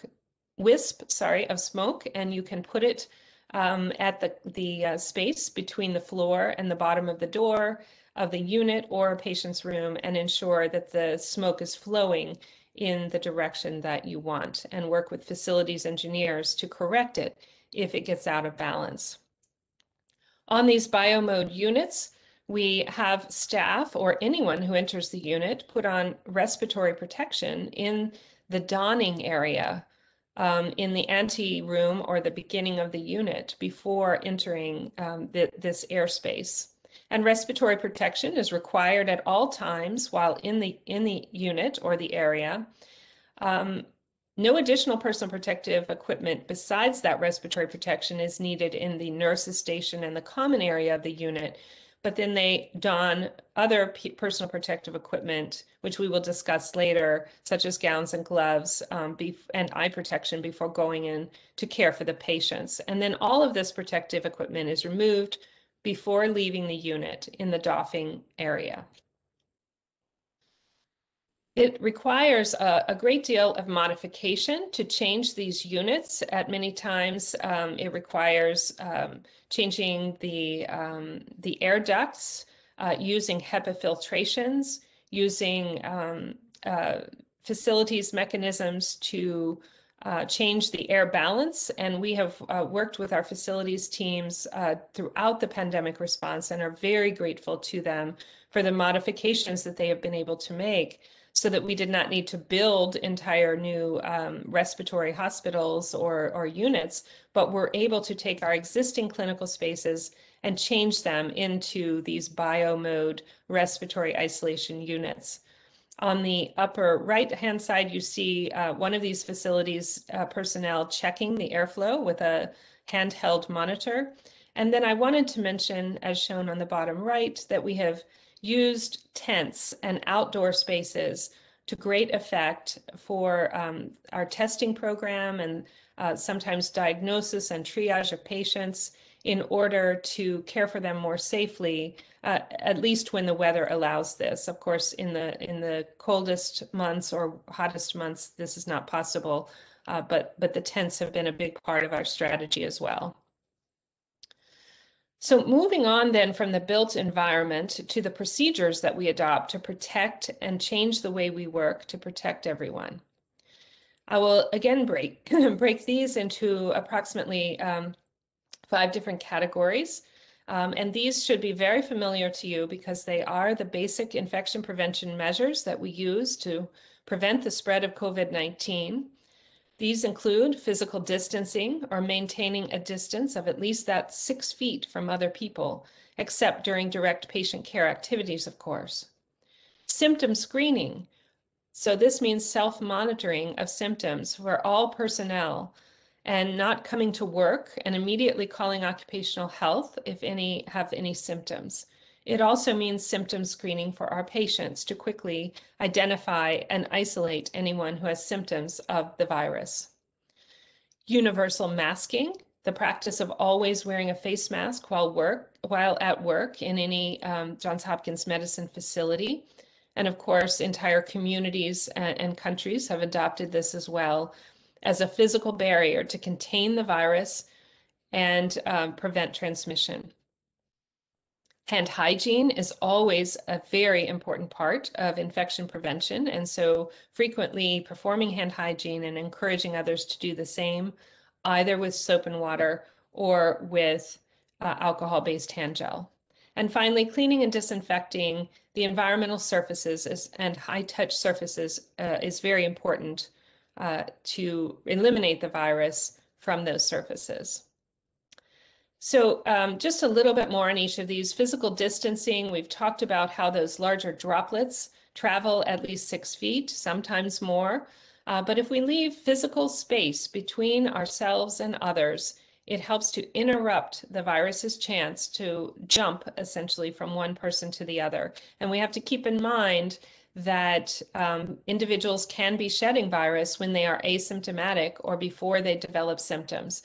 And this is why it is important during this time to continue assuming that everyone may have the virus and act accordingly. Physical distance, however, is not a substitute for wearing a face covering. They really work together.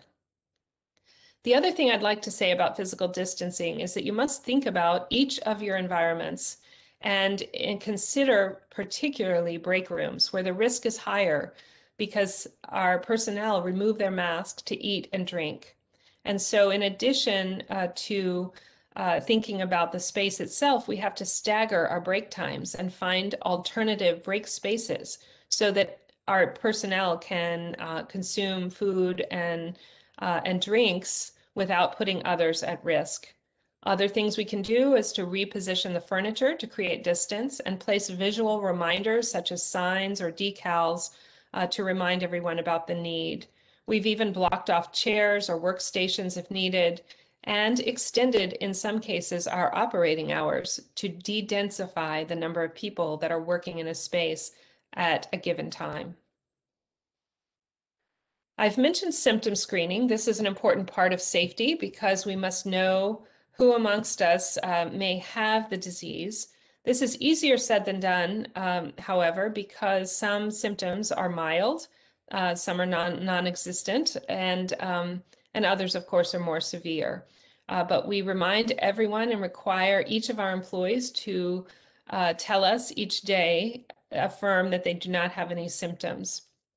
We use a computer-based questionnaire and attestation that you have not had any of the symptoms of COVID-19, or that no one in your household also has tested positive for COVID-19. And our employees answer these questions each day. And they are similar questions, of course, that we use to screen our patients and any visitors that come in. I will say it has been somewhat challenging, especially for those who may attribute their symptoms to other things like their usual headaches or seasonal allergies. And so we have had a challenge getting everyone to err on the side of caution and be tested if they have any symptom. But this is an important part of safety. Universal masking was implemented shortly after the beginning of the pandemic, after data showed that it was an important part of the infection prevention package to interrupt transmission. This primarily serves as a physical barrier for the wearer to prevent the infected individual from spreading infected droplets to others. However, we also know from data now that it protects the wearer as well, the uninfected wearer, because even if you are exposed to the virus, it is likely that you will inhale smaller quantities of the virus and have a milder course of disease. So it's very important that we all wear our masks so that it fits well, it covers the nose and the mouth. And then we have other things that we've had to work on for behavior change, including avoiding manipulating the mask, not removing it to speak on the phone or speak with others, and to not feel that the mask is a substitute for physical distancing. Very important to clean our hands frequently and wash the masks as well. As I've mentioned, hand hygiene is one of the foundational aspects of all infection prevention. And of course, in this viral respiratory disease, we have to clean our hands often, especially before touching our eyes, nose, or mouth, and after removing personal protective equipment that might be contaminated. And we work also to encourage our patients and visitors to clean their hands and make sure that hand sanitizer is available everywhere. Cleaning and disinfection of surfaces is always also an important part of infection prevention.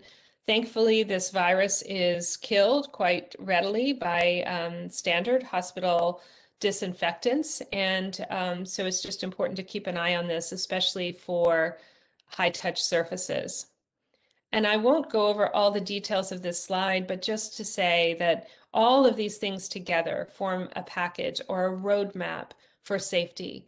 And the more we can integrate each of them together, we can keep each other safe. A word about visitors, volunteers, and vendors. The physical distancing in a busy place like a healthcare facility is extremely challenging. And so we must take steps to de-densify the area and limit the number of people who enter the space if they do not need to be there. And also just so we don't have so many people that we cannot spread apart. So during the pandemic, we have limited visitors, volunteers, and vendors entering our hospitals and healthcare facilities. This de-densifies and helps to protect everyone, although we must be very aware that this is extremely difficult on the patients and their families. And so we need to have systems in place to connect the patients to their loved ones by phone or video visits or other means, and have everyone who enters our facilities wear a mask and be screened for symptoms. I'll turn now to personal protective equipment and the use of barriers to interrupt viral transmission. We have implemented universal masking and eye protection for care of all patients.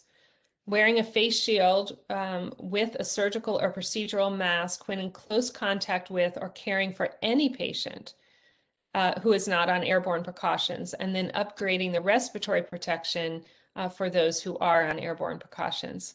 This universal approach of eye protection and masking has been extremely successful in protecting our healthcare personnel. The personal protective equipment for care of patients with COVID-19 or those who are under investigation, or any patient who is undergoing a procedure that is likely to generate aerosols. We utilize a respirator, either an N95 respirator with the face shield or a PAPR, a powered air purifying respirator, along with gloves and gown. And this ensemble protects the respiratory tract, the eyes, as well as contact potential routes of spread. We have 3 different types of respiratory protection. As we all know, the supply chain has been a challenge during the pandemic response. And so we have available N95 respirators, but also half face mask respirators, in our case, Draeger respirators, as well as the PAPRs.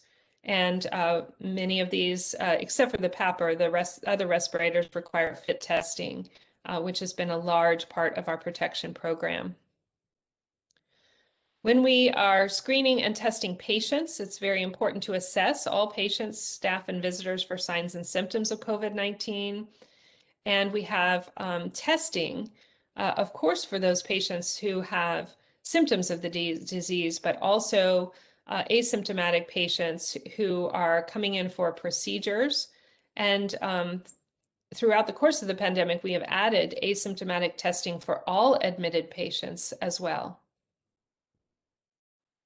This causes some different workflows for our teams as they are investigating either an ill patient who becomes a patient under investigation because they have symptoms of COVID-19, or asymptomatic patients who are being admitted to the hospital for other reasons, but do not have symptoms suggestive of the disease of COVID-19. So when we test the patients under investigation, we wear our airborne respiratory protection, and we use airborne isolation as quickly as we identify those patients. For the patients who are asymptomatic, we use airborne personal protective equipment to collect the sample for testing, but a negative pressure room is not required. And so our staff have now been trained to carefully choose whether they are doing symptomatic or asymptomatic pathway for obtaining these samples, as it affects the location in which they can obtain the sample. And finally, before I end, I would like to speak about safety, support, reassurance, and wellness, and being safer together. Public health is basically a group activity, and it is important that we work together to keep each other safe. We have safety officers. That is a new role that we have implemented in our healthcare facilities to help us do this. This is because we have so much disruption to our normal workflows. We have these new units, we have altered team compositions, and the safety officers provide safety and support for our teams. The pandemic response is a very dynamic situation. Things are changing all the time. And so we have assigned these safety officers to accompany the transport teams, to work in the biomode units, and to work along hospital and epidemiology and infection control to monitor our safety measures that I've described today and help keep everyone safe. And finally, we all need to recognize, as has been described by Dr. Wu and others during this patient safety conference, that our own personnel are under stress and are having psychological response, especially as the pandemic wears on now for a year or more. And while we may have had that rush of adrenaline at the beginning, rushing in and working together to solve the problem, it has gone on so long now that we have stress, we have fatigue, And we really need to support each other and ourselves and recognize that this is a normal part of responding to a crisis and that we need to help each other with timely peer support and wellness during this challenging time. So I will finish by saying we can do this together. I thank you for all that you have been doing throughout this pandemic response. Please stay safe and stay well, and I'll be happy to take your questions. Thank you. Thank you, Dr. Markakis, for the excellent presentation. I enjoyed it as much as all the other participants. I have no question from our audience. However, I have a comment and maybe a thoughtful process that we need to run with you. As you know, that disasters, including infection, trauma, or natural phenomena, can be localized to a certain geographic area or can be global as our current pandemic, and they can occur at multi-level. What are the lessons that we could extrapolate from our current pandemic issues and we can mitigate or face future occurrences? What's your thought on that? Yes, it's such a great question. And actually, I will be speaking tomorrow afternoon about this as well, and in more detail. But a few things that I can say. As you say, natural disasters or outbreaks are often limited to one geographic area. One of the major challenges of this, of course, is that it is a worldwide challenge. And it requires, therefore, a worldwide response and collaboration, cooperation, and transparency and sharing at an unprecedented level. And so the more we can learn to do this, the better as a global community we can respond to these threats and prepare for the next one, as you say. Thank you so much, Dr. Markakis. We hope to see you tomorrow. Now I will get back to the podium where Tagreed gonna endorse the closing remarks. We hope to see you tomorrow, all of you. And please do not forget to finish your evaluation surveys on the speakers of today. Thank you all. Tagreed. I would like to invite Dr. Saeed Al-Yami, Chief of Quality and Patient Safety Officers at JHAH, for some closing remarks.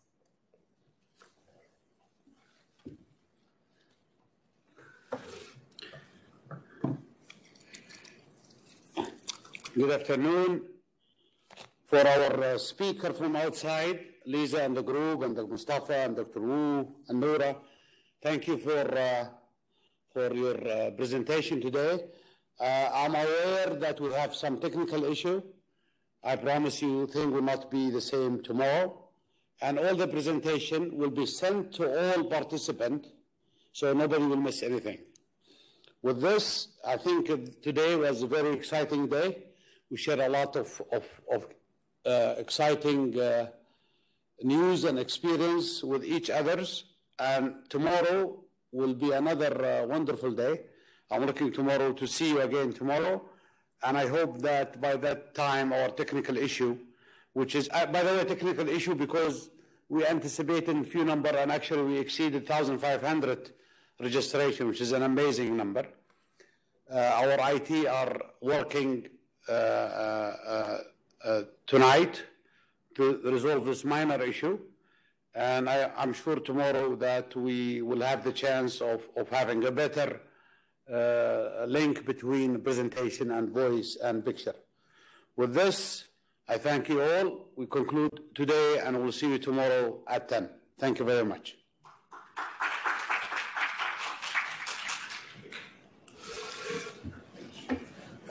Thank you, Dr. Al-Yami, and thank you, everyone, hoping to join us tomorrow. Have a safe and healthy evening. Bye.